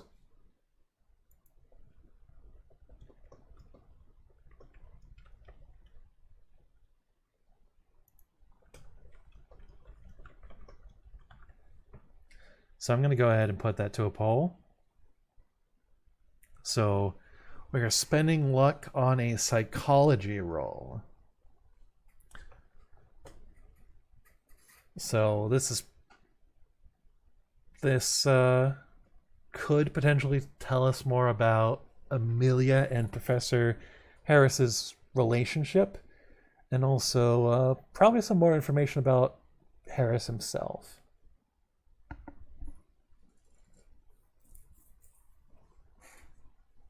Could be a number of things.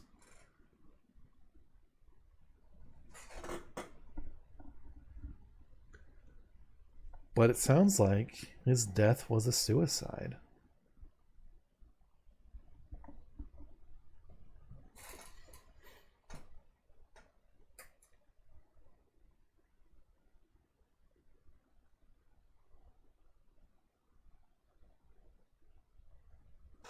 Alright, spend 8 luck and pass. Alright, so we're going to spend the 8 points of luck. So we are now down to... oh, I didn't mean to roll that.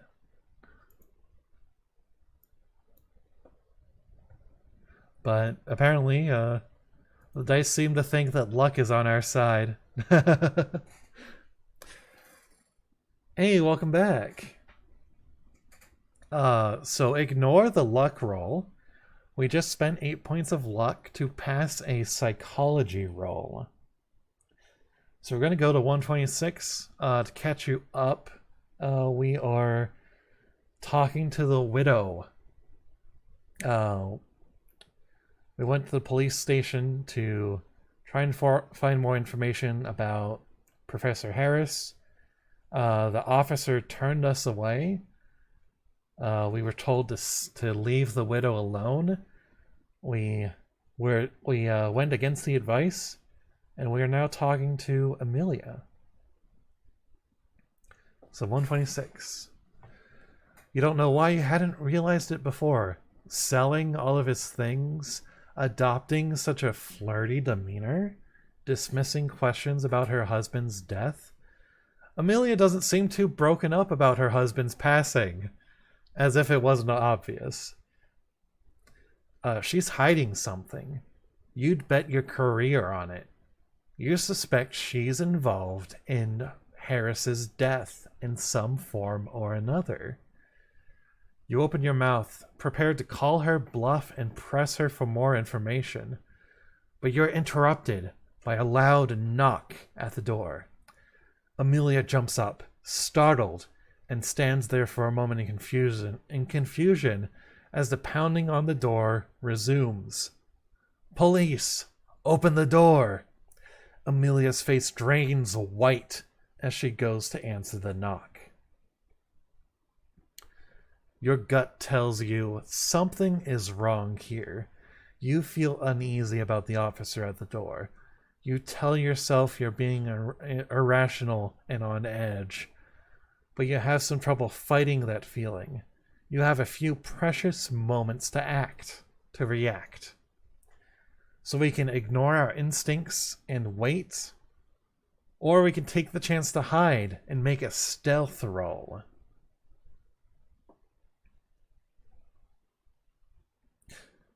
How's everybody feeling? Do we wait or do we hide?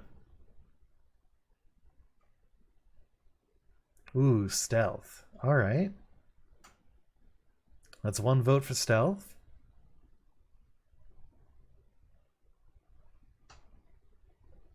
I'm going to take a sip of water. I've been talking a lot. Wow.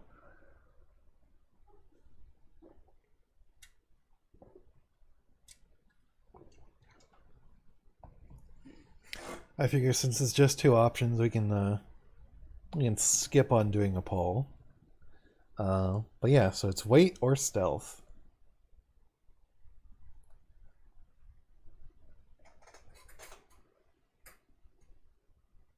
Gonna give folks a few more seconds to type an answer.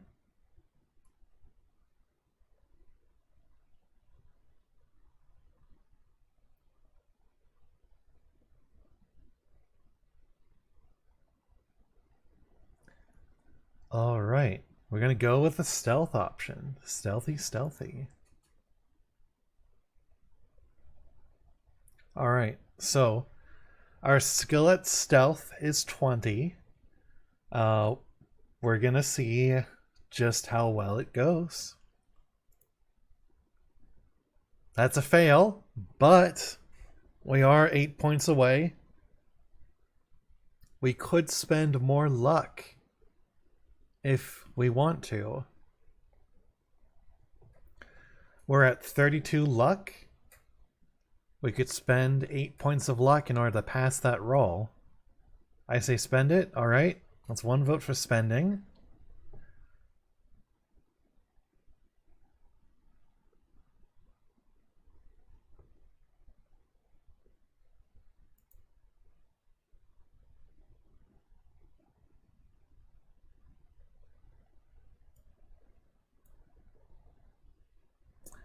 All right, so spending the luck is going to bring our luck down to 24.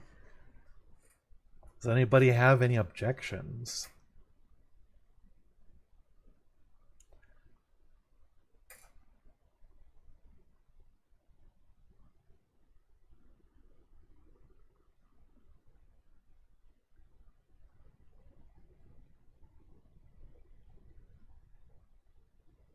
All right, so we're going to go ahead and spend that luck. So the 8 points of luck is going to allow us to pass that stealth roll. We now have a luck of 24. And we're going to go to number 98 and see what happens with our success. Your hunches are never wrong. Whatever that officer is here for, you don't want any part of it. Glancing around, you weigh your options. You decide to creep toward Amelia and Officer Powell, positioning yourself behind a stack of items that are waiting for the porter. Neither of them seem to notice you as they rush past your hiding place, giving you a clear line to the door. Alternatively, now might be a good time to explore the house. While there is the risk of discovery, it's not as if you have anything to lose by snooping around somewhere you weren't supposed to be. For a brief moment, your gaze wanders to the staircase opposite the entryway. The bedrooms and study are likely up there, and you might be able to find some valuable information. Alright, I'm going to go ahead and put this to a poll. So we can make our escape, or we can explore upstairs.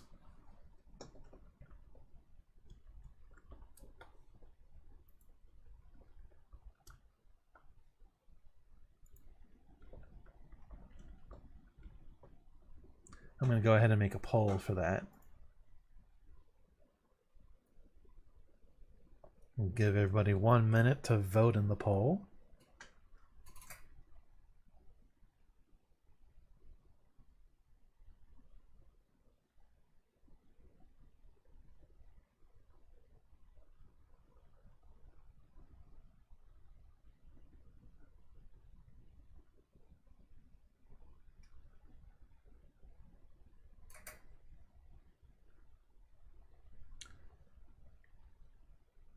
Alright, escaping or exploring upstairs. Now we did the psychology roll that tells us that the widow is definitely suspicious. She might have had something to do with the guy's death. But we need proof.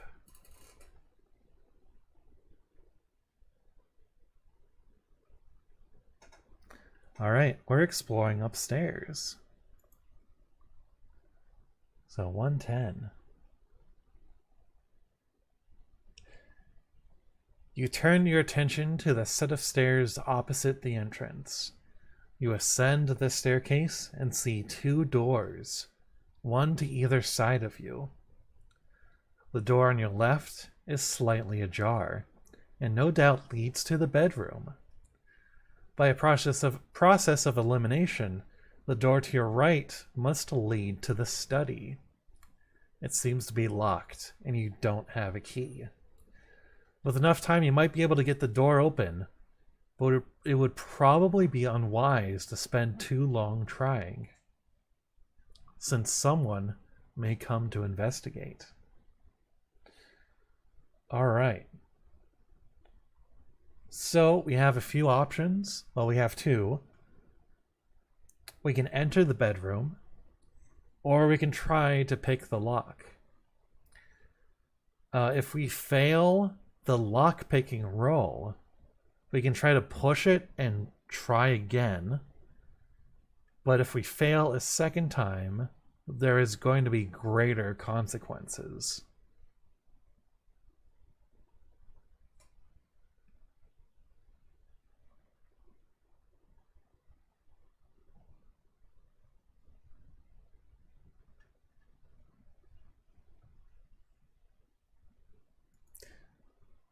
So, bedroom or picking the lock?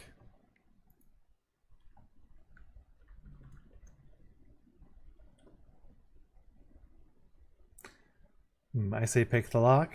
Okay.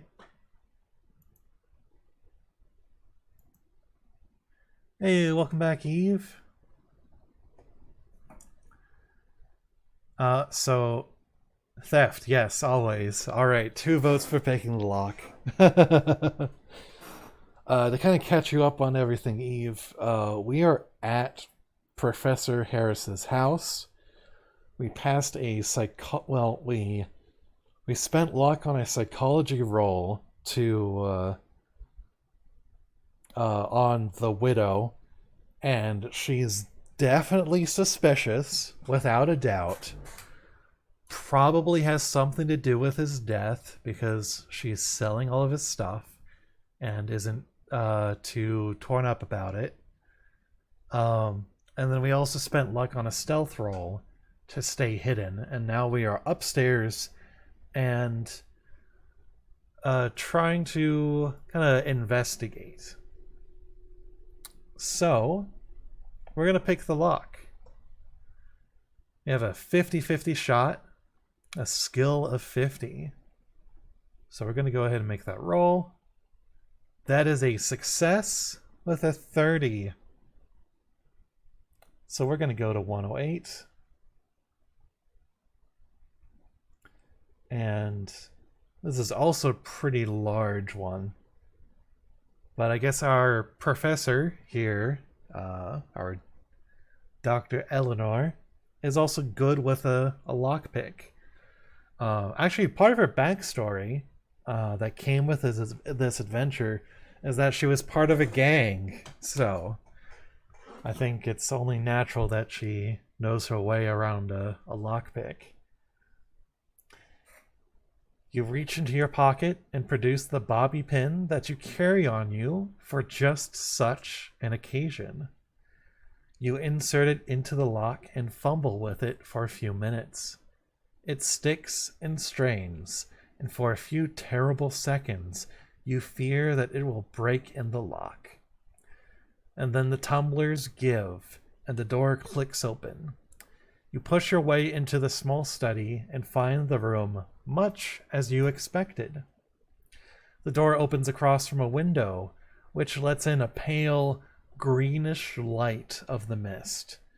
This illuminates the room, which is adorned primarily with mostly empty bookcases. There are also several glass display cases throughout the room, but these are similarly empty. At the far end of the room, just beneath the window, is a desk, still littered with the professor's blood-soaked papers. Searching through the desk drawers, you find stacks of notes and various personal items. Buried in the bottom of the drawer, you find an impossibly old scrap of papyrus pressed into a glass frame. All across the ancient document are strange and unusual scrawlings. As you pick it up to inspect it, you notice a sheet of paper lightly attached to the back of the frame, bearing the same scrawls as the papyrus, but with annotations in its margins. Presumably, this is a translation of the papyrus's text.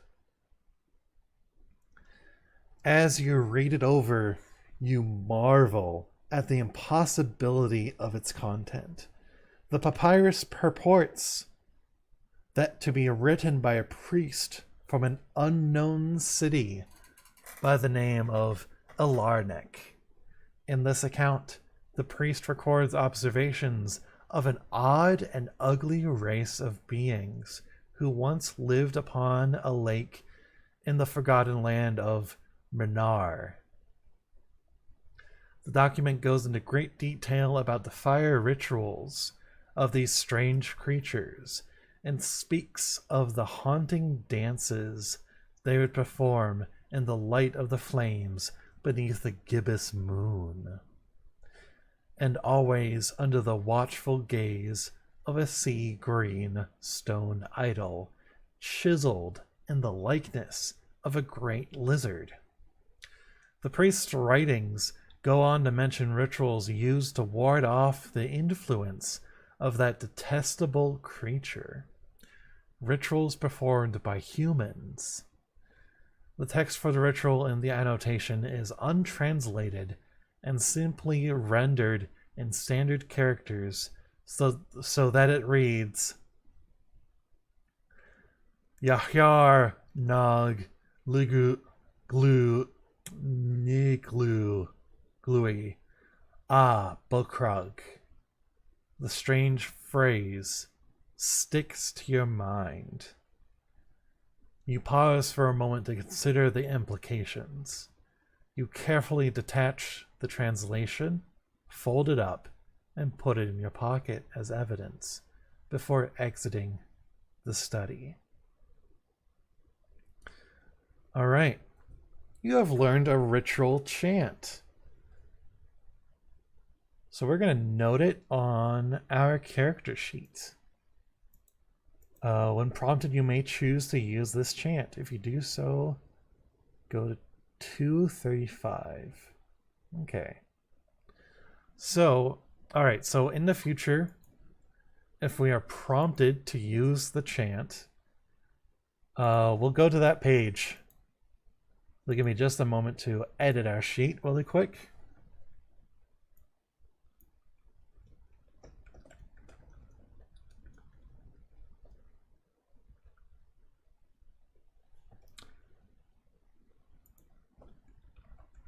All right.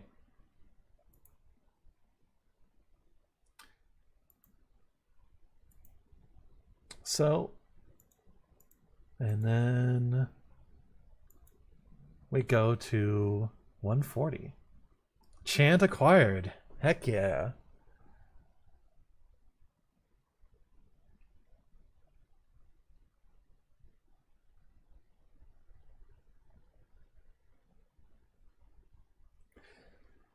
All right. You turn around and leave the door closed behind you. Looking down the stairs, you realize that you are not alone. Dominating the entryway is Joshua, red-faced and furious. He has a gun in his right hand, which he quickly aims in your direction. You have just a second to hit the ground before he pulls the trigger. Perhaps your reflexes are quick enough. It is time to make a dodge roll. We have a dodge skill of 50. All right. Let's dodge. 73 out of 50. That is a failure. So, potentially, this could kill us. We have just enough luck points to spend. Do we want to spend those points? Or do you want to risk it? We have 11 hit points. This is a potential 1d10 plus 2 points of damage. So we could survive. But do we want to risk it?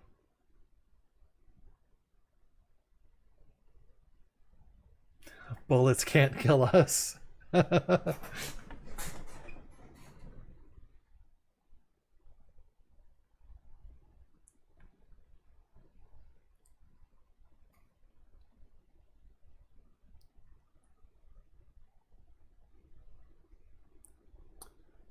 All right. I like that sentiment. Let's take it like a champ. All right. So 1d10 plus 2.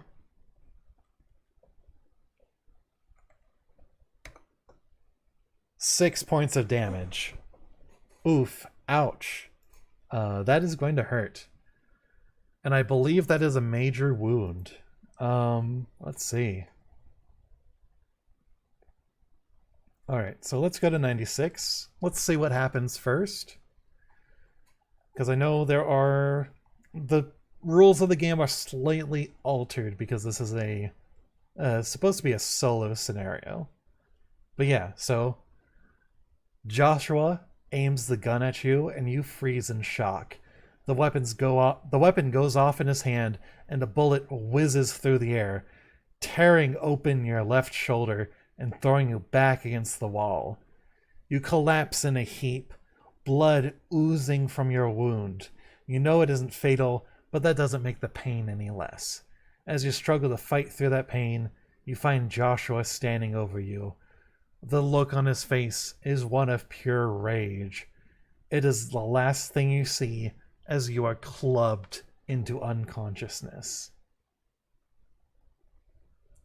So yeah, I believe that means we have a major wound. Because that is at least 5 points of damage. We are in rough shape. So we go to 138.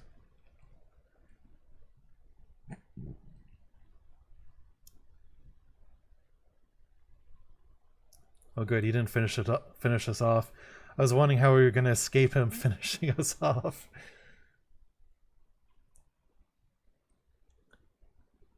All right. So, 138, you awake, stripped of any weapons, and tied to a chair in a dusty basement. The first thing you notice is the pain from your wounds. They are still fresh and have not been tended to in any way. The second thing you notice is the table across from you with its strange collection of items. A pair of cracked clay cylinders, a gemstone-studded altar with curious scrawls, a stack of papers, and an unnatural-looking idol, a sea-green stone fashioned in the shape of a lizard-like creature. Standing next to the table is a man that you can't quite make out in the dimness of the room. He puffs absently at a cigar as he stares at you. Behind the table is a still and other bootlegging equipment. You turn your head to see one of the suited men from before, leaning against the door, sipping from a flask. When you begin to move, the unknown man walks over to you. He grins widely, and you spot a glint of madness in his eyes as he hovers at the edge of the illuminated area. He produces a knife from his pocket, and the blade catches the glimmer of the dim bulb flickering above. The stranger shoots a glance at the suited man by the door, who nods and then leaves. The remaining man comes into the light and presses the knife against your cheek. It digs into your flesh, nicking you and drawing a drop of blood on the tip. Thought you could cause trouble for Josh, eh? I'm going to enjoy this, getting rid of my little problem. Everything was fine until you started snooping around. You're putting me and Amelia both in danger here, and you're getting in the way of my plans. So I'm going to enjoy tearing open your throat and offering up your life to the idol. Perhaps it will please him, and then I'll get what I want. I'll finally make my way to that beautiful place that I've seen in my dreams. It will be over soon, but I will bleed you slow, because I want to enjoy this. He takes the knife and presses it in deeper. You struggle reflexively against your bonds, trying to escape the pain. Perhaps if you struggle hard enough, you can break free. We're going to make a strength roll. We have a strength of 50. Well, it's a 50-50 shot, guys. Let's see what happens. We fail. All right. Do we want to spend luck? We've got 24 points to spend. It's going to take 21 to pass. All right, we still have luck. Yes, we still have luck. Yeah, we'll have to spend 21 out of the 24 points we have. So I'm going to go ahead and make a quick poll. I don't think we can survive a stabbing like we did the gunshot. Yeah, I don't think so either. This might be the best time to use it. Yeah, it definitely sounds like it.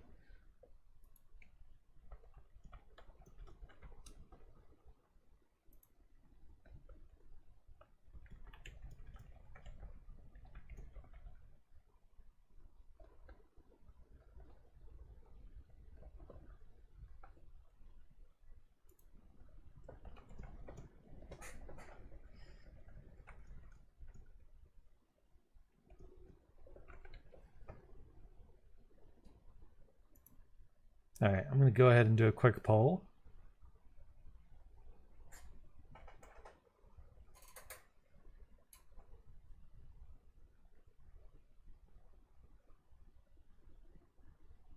Since this could potentially lead to death, who knows?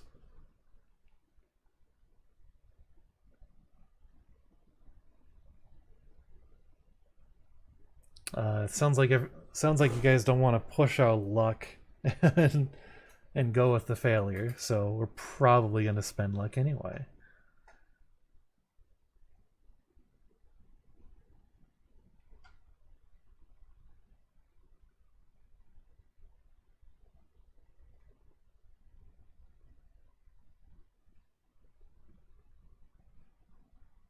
Alright, so let's go and end the poll.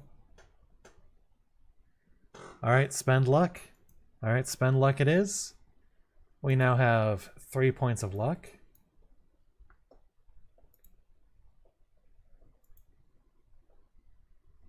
We're going to go to section 69. Nice. It's the funny sex number. Wait, hold on. Yeah.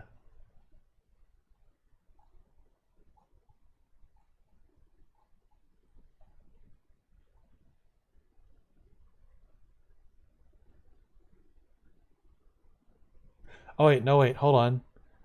That is the wrong entry. Well, let me go back to 135, 138. I misread that. 115. 115. Hopefully that's a good sign for us. Well, it was the wrong entry. I misread that. So it's actually 115 I was supposed to go to. Alright, so you struggle against your bonds as you begin to panic. Mercifully, they give way. Joshua is shocked by the sound of snapping rope echoing off the walls, and he jumps away from you on pure reflex. You act on instinct. Without thinking, you rush towards him, attempting to wrestle the knife from his grasp. You know that you need to be the one in control of the weapon if you're going to survive this, especially if there's another armed man just outside the door. You grasp Joshua's forearm, preventing him from attacking you with the knife. You then try to pry it from his hands, even as you jab and strike at him with knees and elbows, hoping desperately that you can snatch the blade from his grip. We're going to make a fighting brawl roll. We have a skill of 45. This is life or death for sure. Here we go. Extreme success. All right, so we go to 133.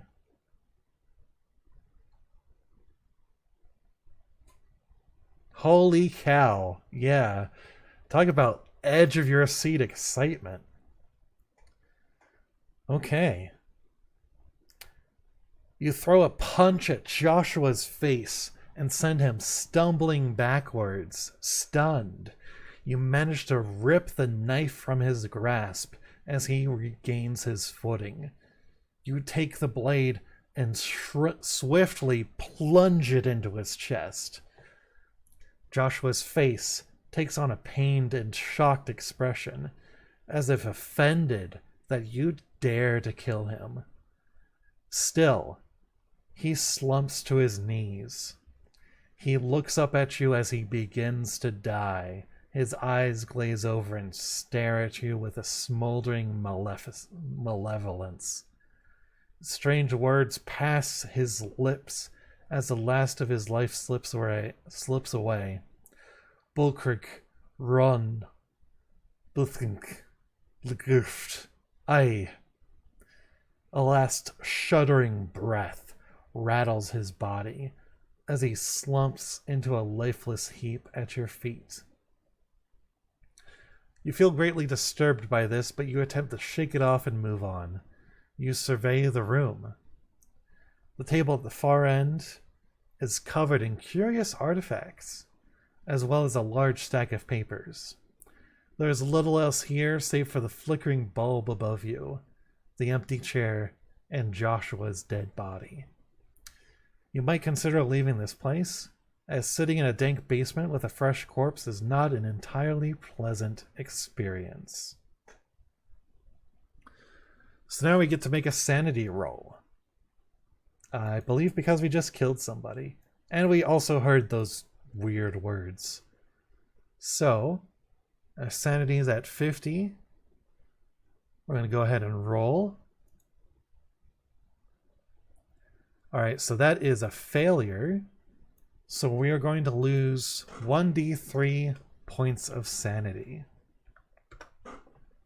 And we lose 2 points.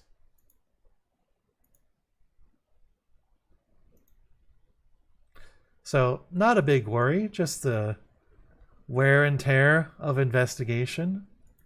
The descent into madness begins. All right. So we can either look over the items that are here, the altar and the cylinder, or we can get the hell out of Dodge. How is everybody feeling? So we can look over the items, or we can leave.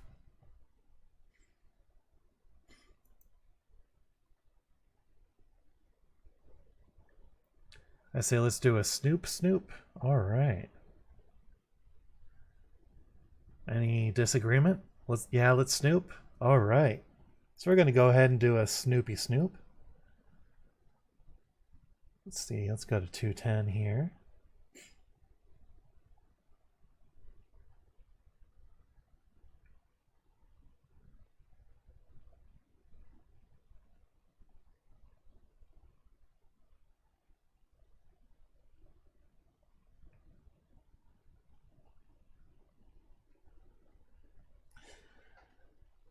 You stand over the table of curious artifacts, confident that they have something to do with the strange events in Esbury. You decide it's best to look them over and glean what information you can from them. You begin by leafing through the stack of notes.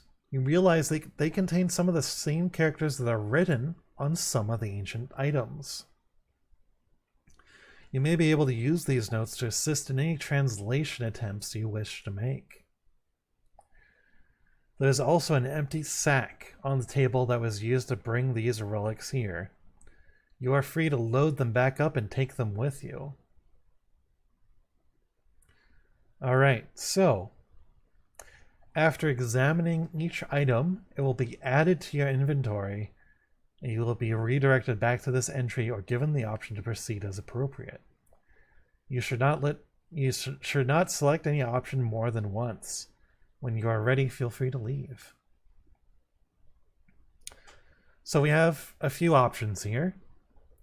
We can look at the journal, look at the clay cylinders, look at the gemstone altar, and look at the idol. So it sounds like you guys might want to take everything. We can also go back to the bedroom upstairs, or we can leave.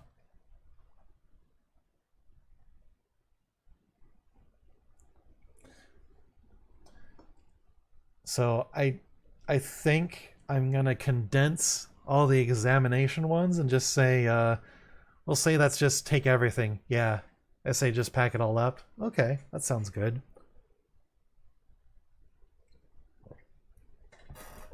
Anyone else in agreement?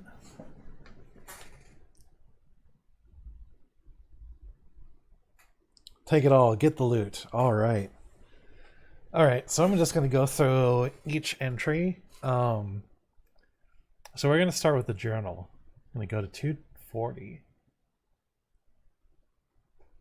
Because if you guys remember the idol, the Buddhist monk got the idol from the auction.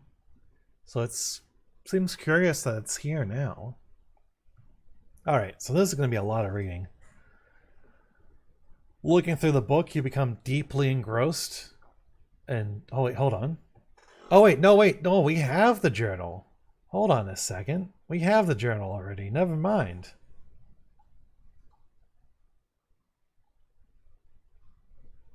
Oh shoot, I lost what section I was on.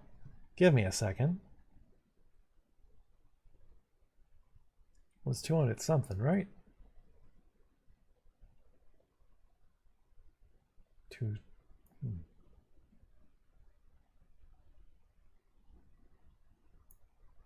Okay, there we go. Okay. Yeah, so... Okay, we already have the journal. Clay cylinders. 280. Or 18, sorry. 218. You turn the hardened clay cylinders over in your hands, your eyes falling on the large cracks running through both items. Despite this damage, their solid construction has led to the cylinder's survival throughout the ages. The next most obvious quality is the strange writing that is plastered along the side of each cylinder. It's quite remarkable in that it doesn't resemble any language known to you. Using the notes on the table, you attempt to translate it. We're going to go ahead and do an archaeology roll. That's a 70 skill in that.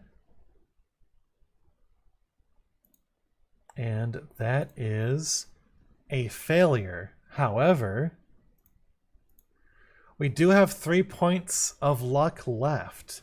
Do you guys want to use our last bit of luck to translate? Or do you want to just leave it be and move to the next item?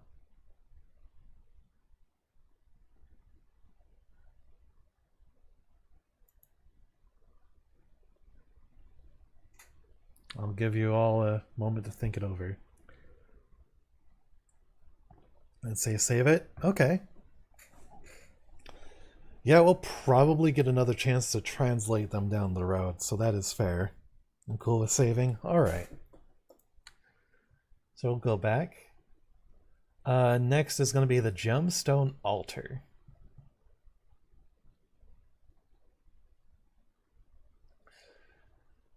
You examine the extraordinary altar.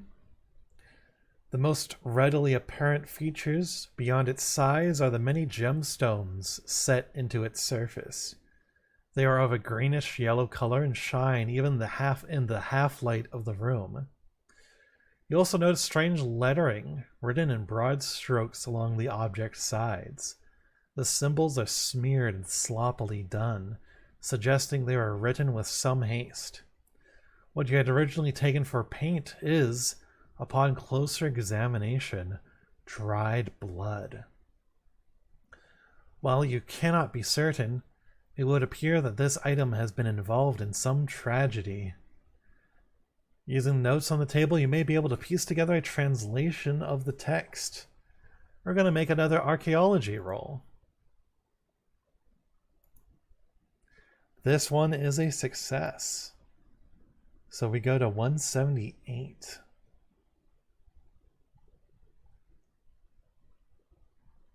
I wonder what it says.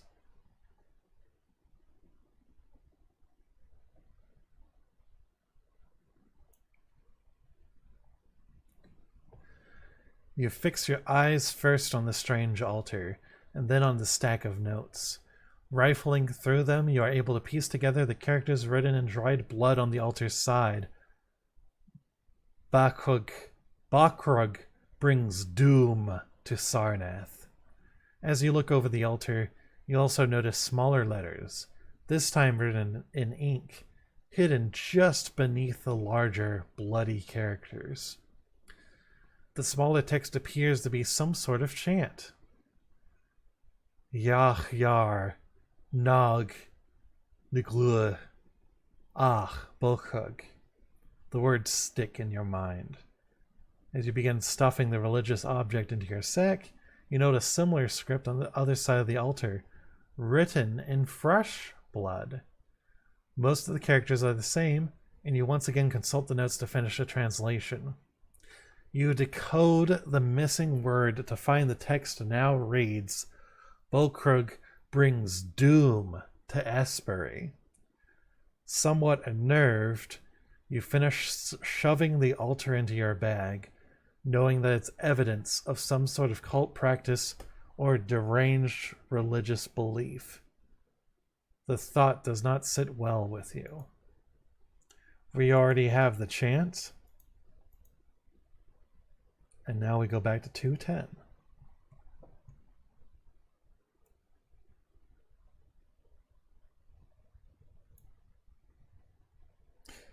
Alright, so next is the idol.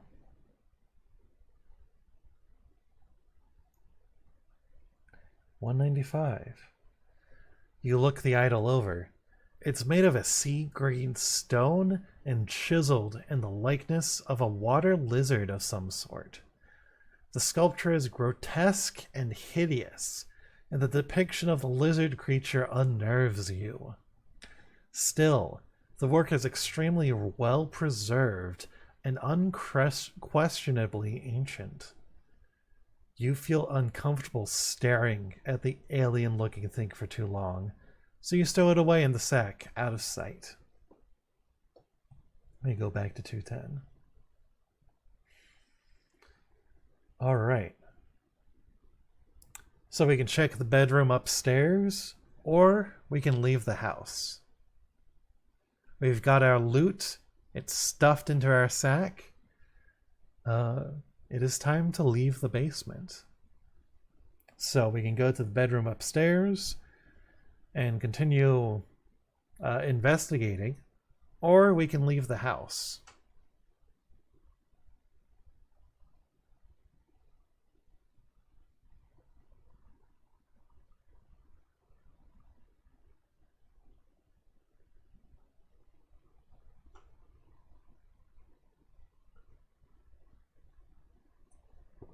Snoop upstairs. Does anyone object? Actually, while you guys talk it out, I'm actually going to go use the restroom really quick, so I'll be right back.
All right. Okay, I'm back now. Just had to throw something into the air fryer and probably get started on preparing some food. I haven't eaten anything all day. But now I have a cat. All right. So we are doing the Snoopy Snoop. So 202.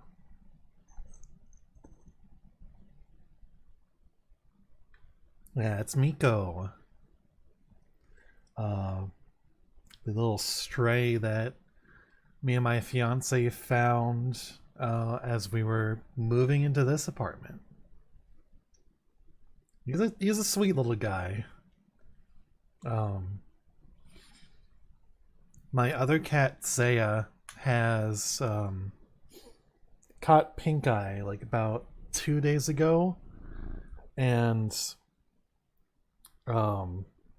he has been like watching over her like a guard cat. It's really sweet.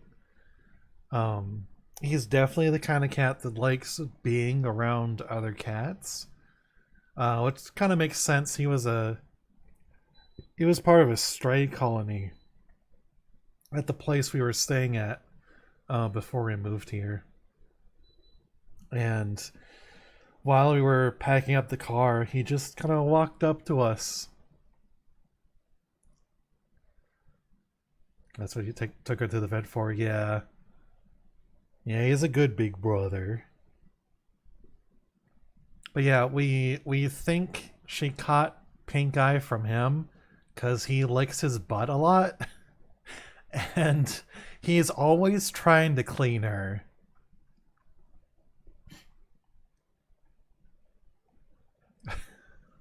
Which, poor little guy, he doesn't know that he's probably the reason why she's not feeling great. And I know that if he knew, if he could understand, he would probably be absolutely devastated. He's just that kind of kitty.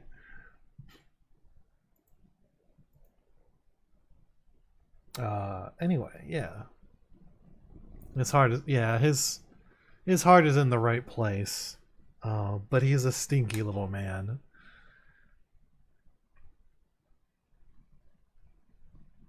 A little poo boy. Anyway, going up to the bedroom. You open the you open the door to find a bedroom, much as you'd expected. The room clearly belongs to a bachelor, as the only feminine object is a set of lace sleepwear lying across the bed. You look to a nearby nightstand and find several framed photographs of Joshua and Amelia. So you assume the clothes are hers. Peeking out of a drawer in the nightstand is an open box of bullets, as well as several bottles of bootleg whiskey. You scan the rest of the room. The only other object of note is the dresser. You search it and find it to be full of men's clothing, the sort that Joshua would wear. However, as you are rifling through his things, you find an envelope. Turning it over, you see it's unsealed, and judging by the crumpled state of it, the letter has been read over several times. You pull out the letter and begin reading. It appears to be a correspondence between Joshua and Dr. Weber, based out of Arkham. Weber is, apparently, a psychotherapist that Joshua sees on a monthly basis. According to the letter, the past few months have been quite difficult for Joshua. In addition to his criminal activities and his relationship with Amelia, he has been troubled by strange dreams, which Dr. Weber labeled as obsessive delusions. Joshua has a fixation with a particular dream of a beautiful city in a far-off land. He describes the city as made of marble and says that sometimes he wakes up crying because he has to leave it behind in his dreams. He also reports seeing a frightening lizard thing in the water off the shore of this strange city. Sometimes in the night, it whispers that it knows the way to the city. Though the lizard thing scares him, he listens to the whispers. Joshua professes a deep desire to go to this city, though he doesn't know where it is or even if it's real. For his part, Dr. Weber assures Joshua that these things are completely fictitious, and that he must find a way to return to reality and leave the delusions behind. You return the letter to its envelope, then slip everything back where you found it, thinking about how this affects the course of events here in Esbury. Silently, you return to the main area of the house. You may now investigate the basement or leave the house. Boy, is Cocoa for Cocoa Puffs. Pretty much, yeah. So, since the only option left is to leave the house, we're going to go and do that. We've already been to the basement. We've taken all the loot.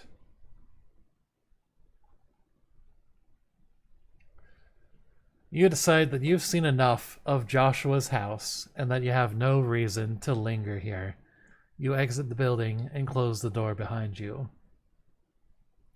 You look out into the fog and find it thicker than you remember. You can see almost nothing.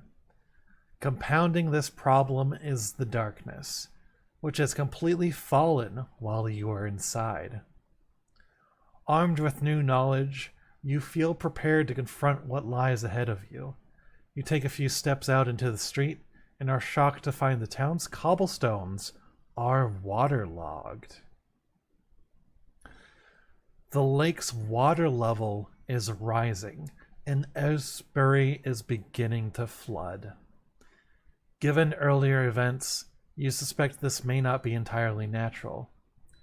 Even if it is, the rapidly rising water is a serious threat in itself.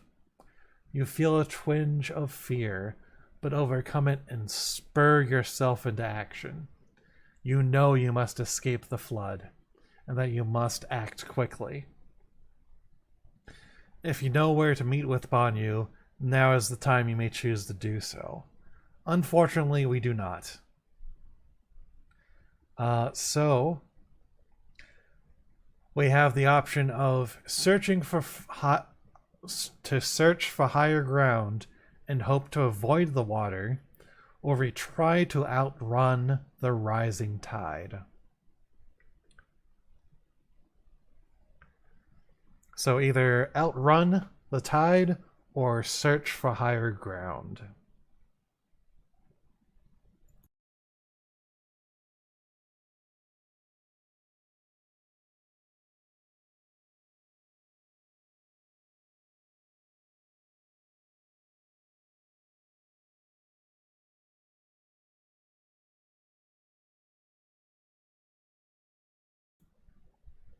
Yeah, running does sound like a good way to drown.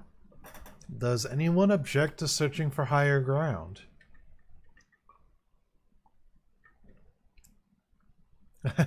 High ground sounds good if Kenobi taught me anything. Alright. Searching for higher ground.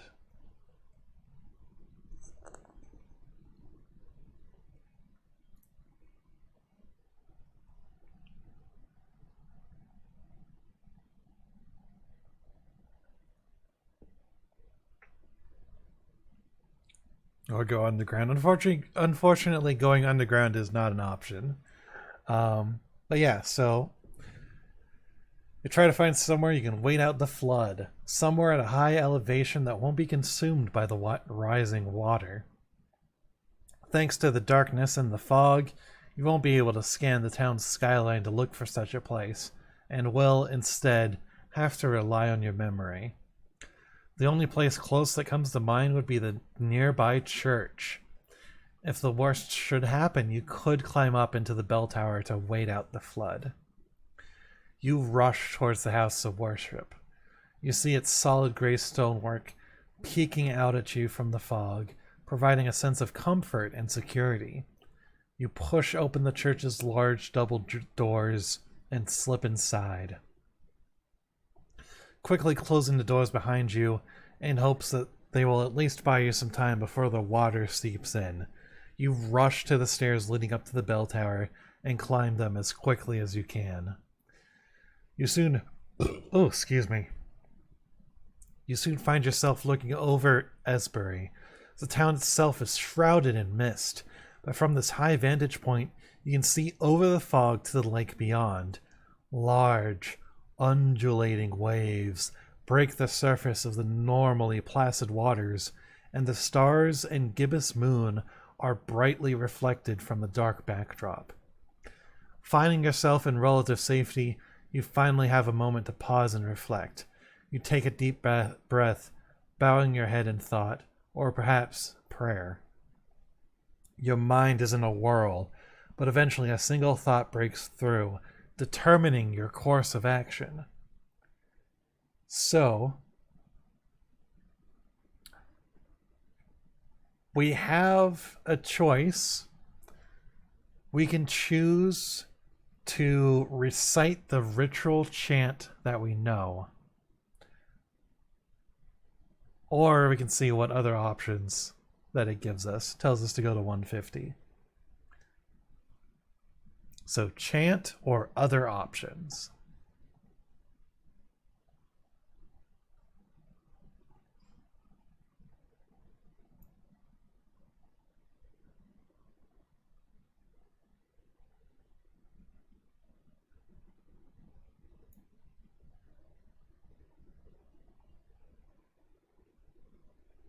Okay, yeah, so it's basically we choose to chant or we wait it out.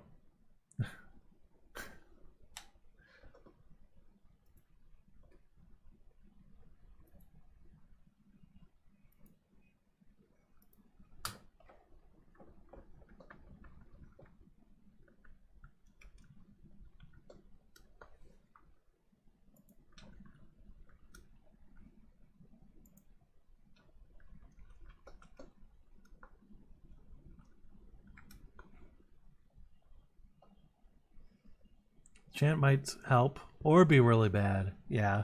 I'm going to go ahead and put it to a poll.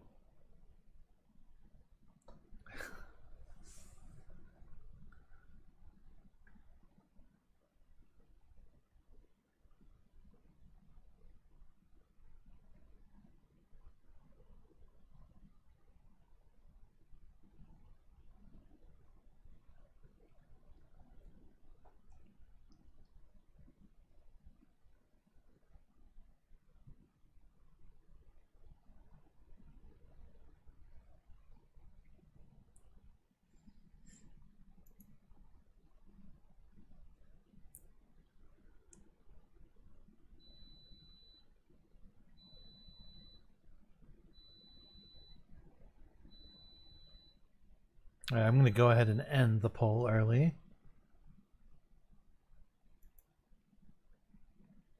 Chant. All right. Well, let me view the results. So we have one vote for chant.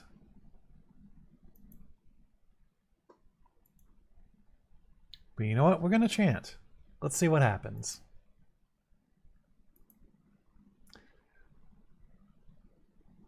Oh, want to chant too? Okay. All right, sounds good. So 235. All right. The words of the ritual chant force themselves into your mind. You stare blankly at the reflection of the moon and stars upon the rising waters of the lake. Your lips move as if controlled by someone else, automatically uttering the strange syllables of the unfamiliar words. Yahyar, Nog, Nigui, Glui, Ah, Bolkug. You recite the words in a slow, monotonous voice. speaking the phrase 10 times before you stop. You feel strangely tired after this, so you sit on the belfry stones and look out over the town. The water has risen so high over the tops of many of the buildings in Asbury, and you're positioned on one of the few landmarks still above water. You're certain that much damage has been done here. At least, the water is still and placid for now, apparently returned to its normally peaceful state. The unnatural green mist seems to be dissipating as well. It still lingers here and there, but by the light of the gibbous moon, you can see the fog starting to thin out. You take a deep breath, pondering what is to come next. And we do have the idol, so we go to the next stage. 2 of 5.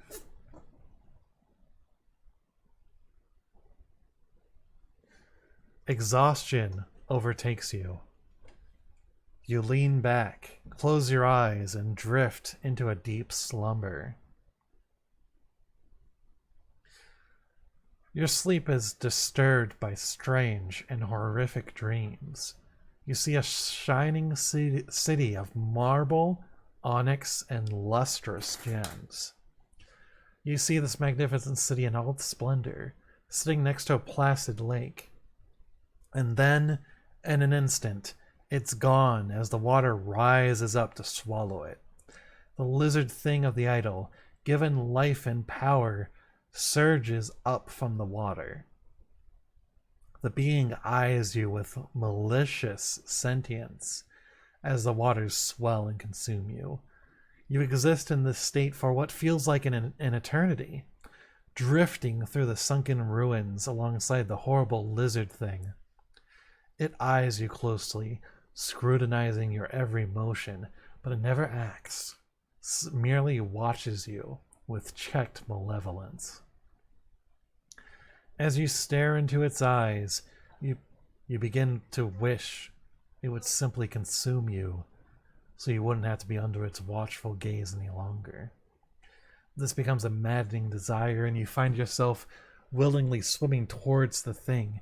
It opens its jaws to receive you, revealing row after row of needle-like teeth.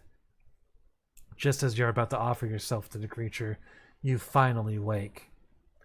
You find yourself dangling over the edge of the belfry, about to roll into the flooded town below and lose yourself in the waters.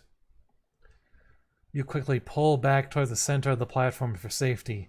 As you do so, a glimmer within your sack catches your eye.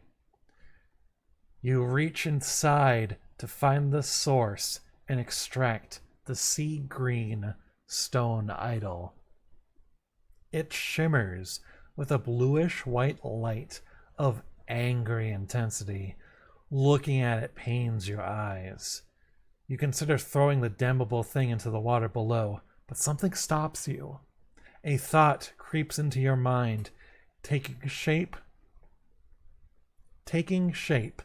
and driving your actions. So we now make what is called a power roll.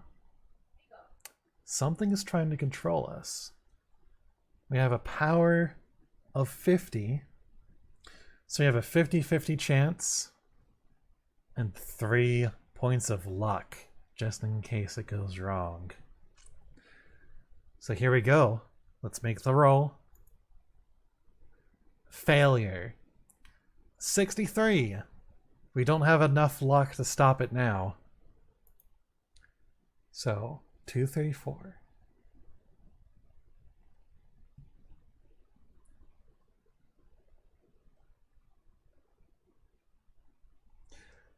A thought takes shape in your mind, and clarity takes hold.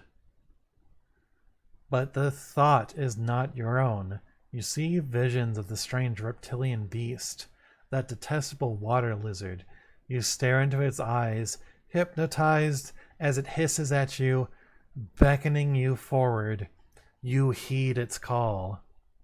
Take me, Bob Crook, my body is ready. My gosh. Your feet move you forward, carrying you over the edge of the belfry and into the water below. You don't thrash about, you don't swim or struggle or resist. You simply sink, welcomed into the risen water's embrace. You have died, led to your demise by the will of Bakrug, the great water lizard. The great old one has ensured that doom has come to the little lakeside town. There are no survivors. Eventually, the idol will be found, and the process will begin again. But this is of no concern to you. Your visit to Esbury is over. The end.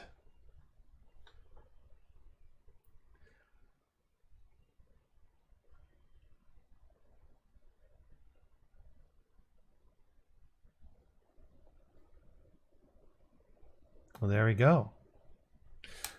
I'm going to say that is the conclusion to our little adventure. I thought for a second there that we were going to make it, but doesn't seem like it. Doesn't seem like luck was on our side in the end. Oh gosh, my throat is going to be sore after this, I'm sure. That was fun as hell. Thank you, Thomas. Oh, you're welcome. I had a lot of fun.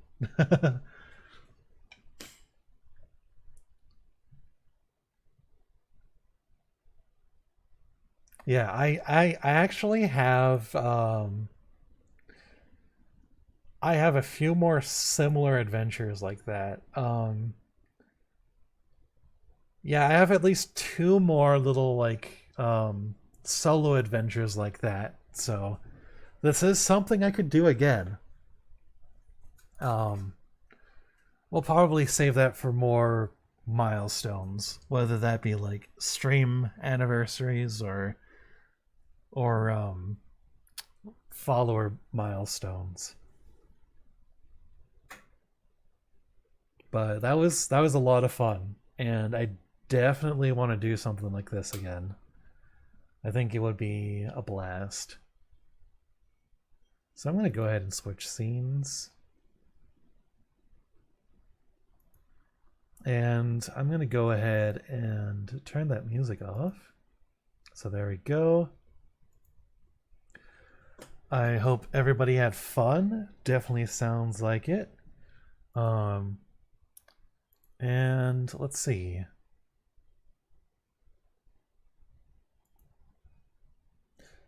So following the theme of tabletop things, looks like there is somebody that I know that is playing some Dungeons and Dragons. So we're gonna go and raid them. In the meantime, though, I do want to thank everybody for coming in and tuning in. I appreciate it. I got the idea from Eve, who does her own little thing, kind of similar to what we did tonight, except for it's for Werewolf the Apocalypse, with a were-raven character. So definitely check her out sometime, because her stuff is always fun. Our character Eleanor was a studious, smart, not so charismatic lady, but the character in Eve's stream is kind of the opposite. Dumb but very charismatic. Definitely a himbo.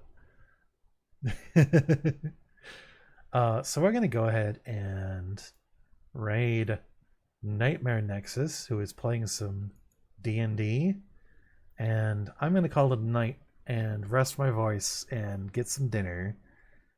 Thank you all for coming by. And I hope to catch you all next time.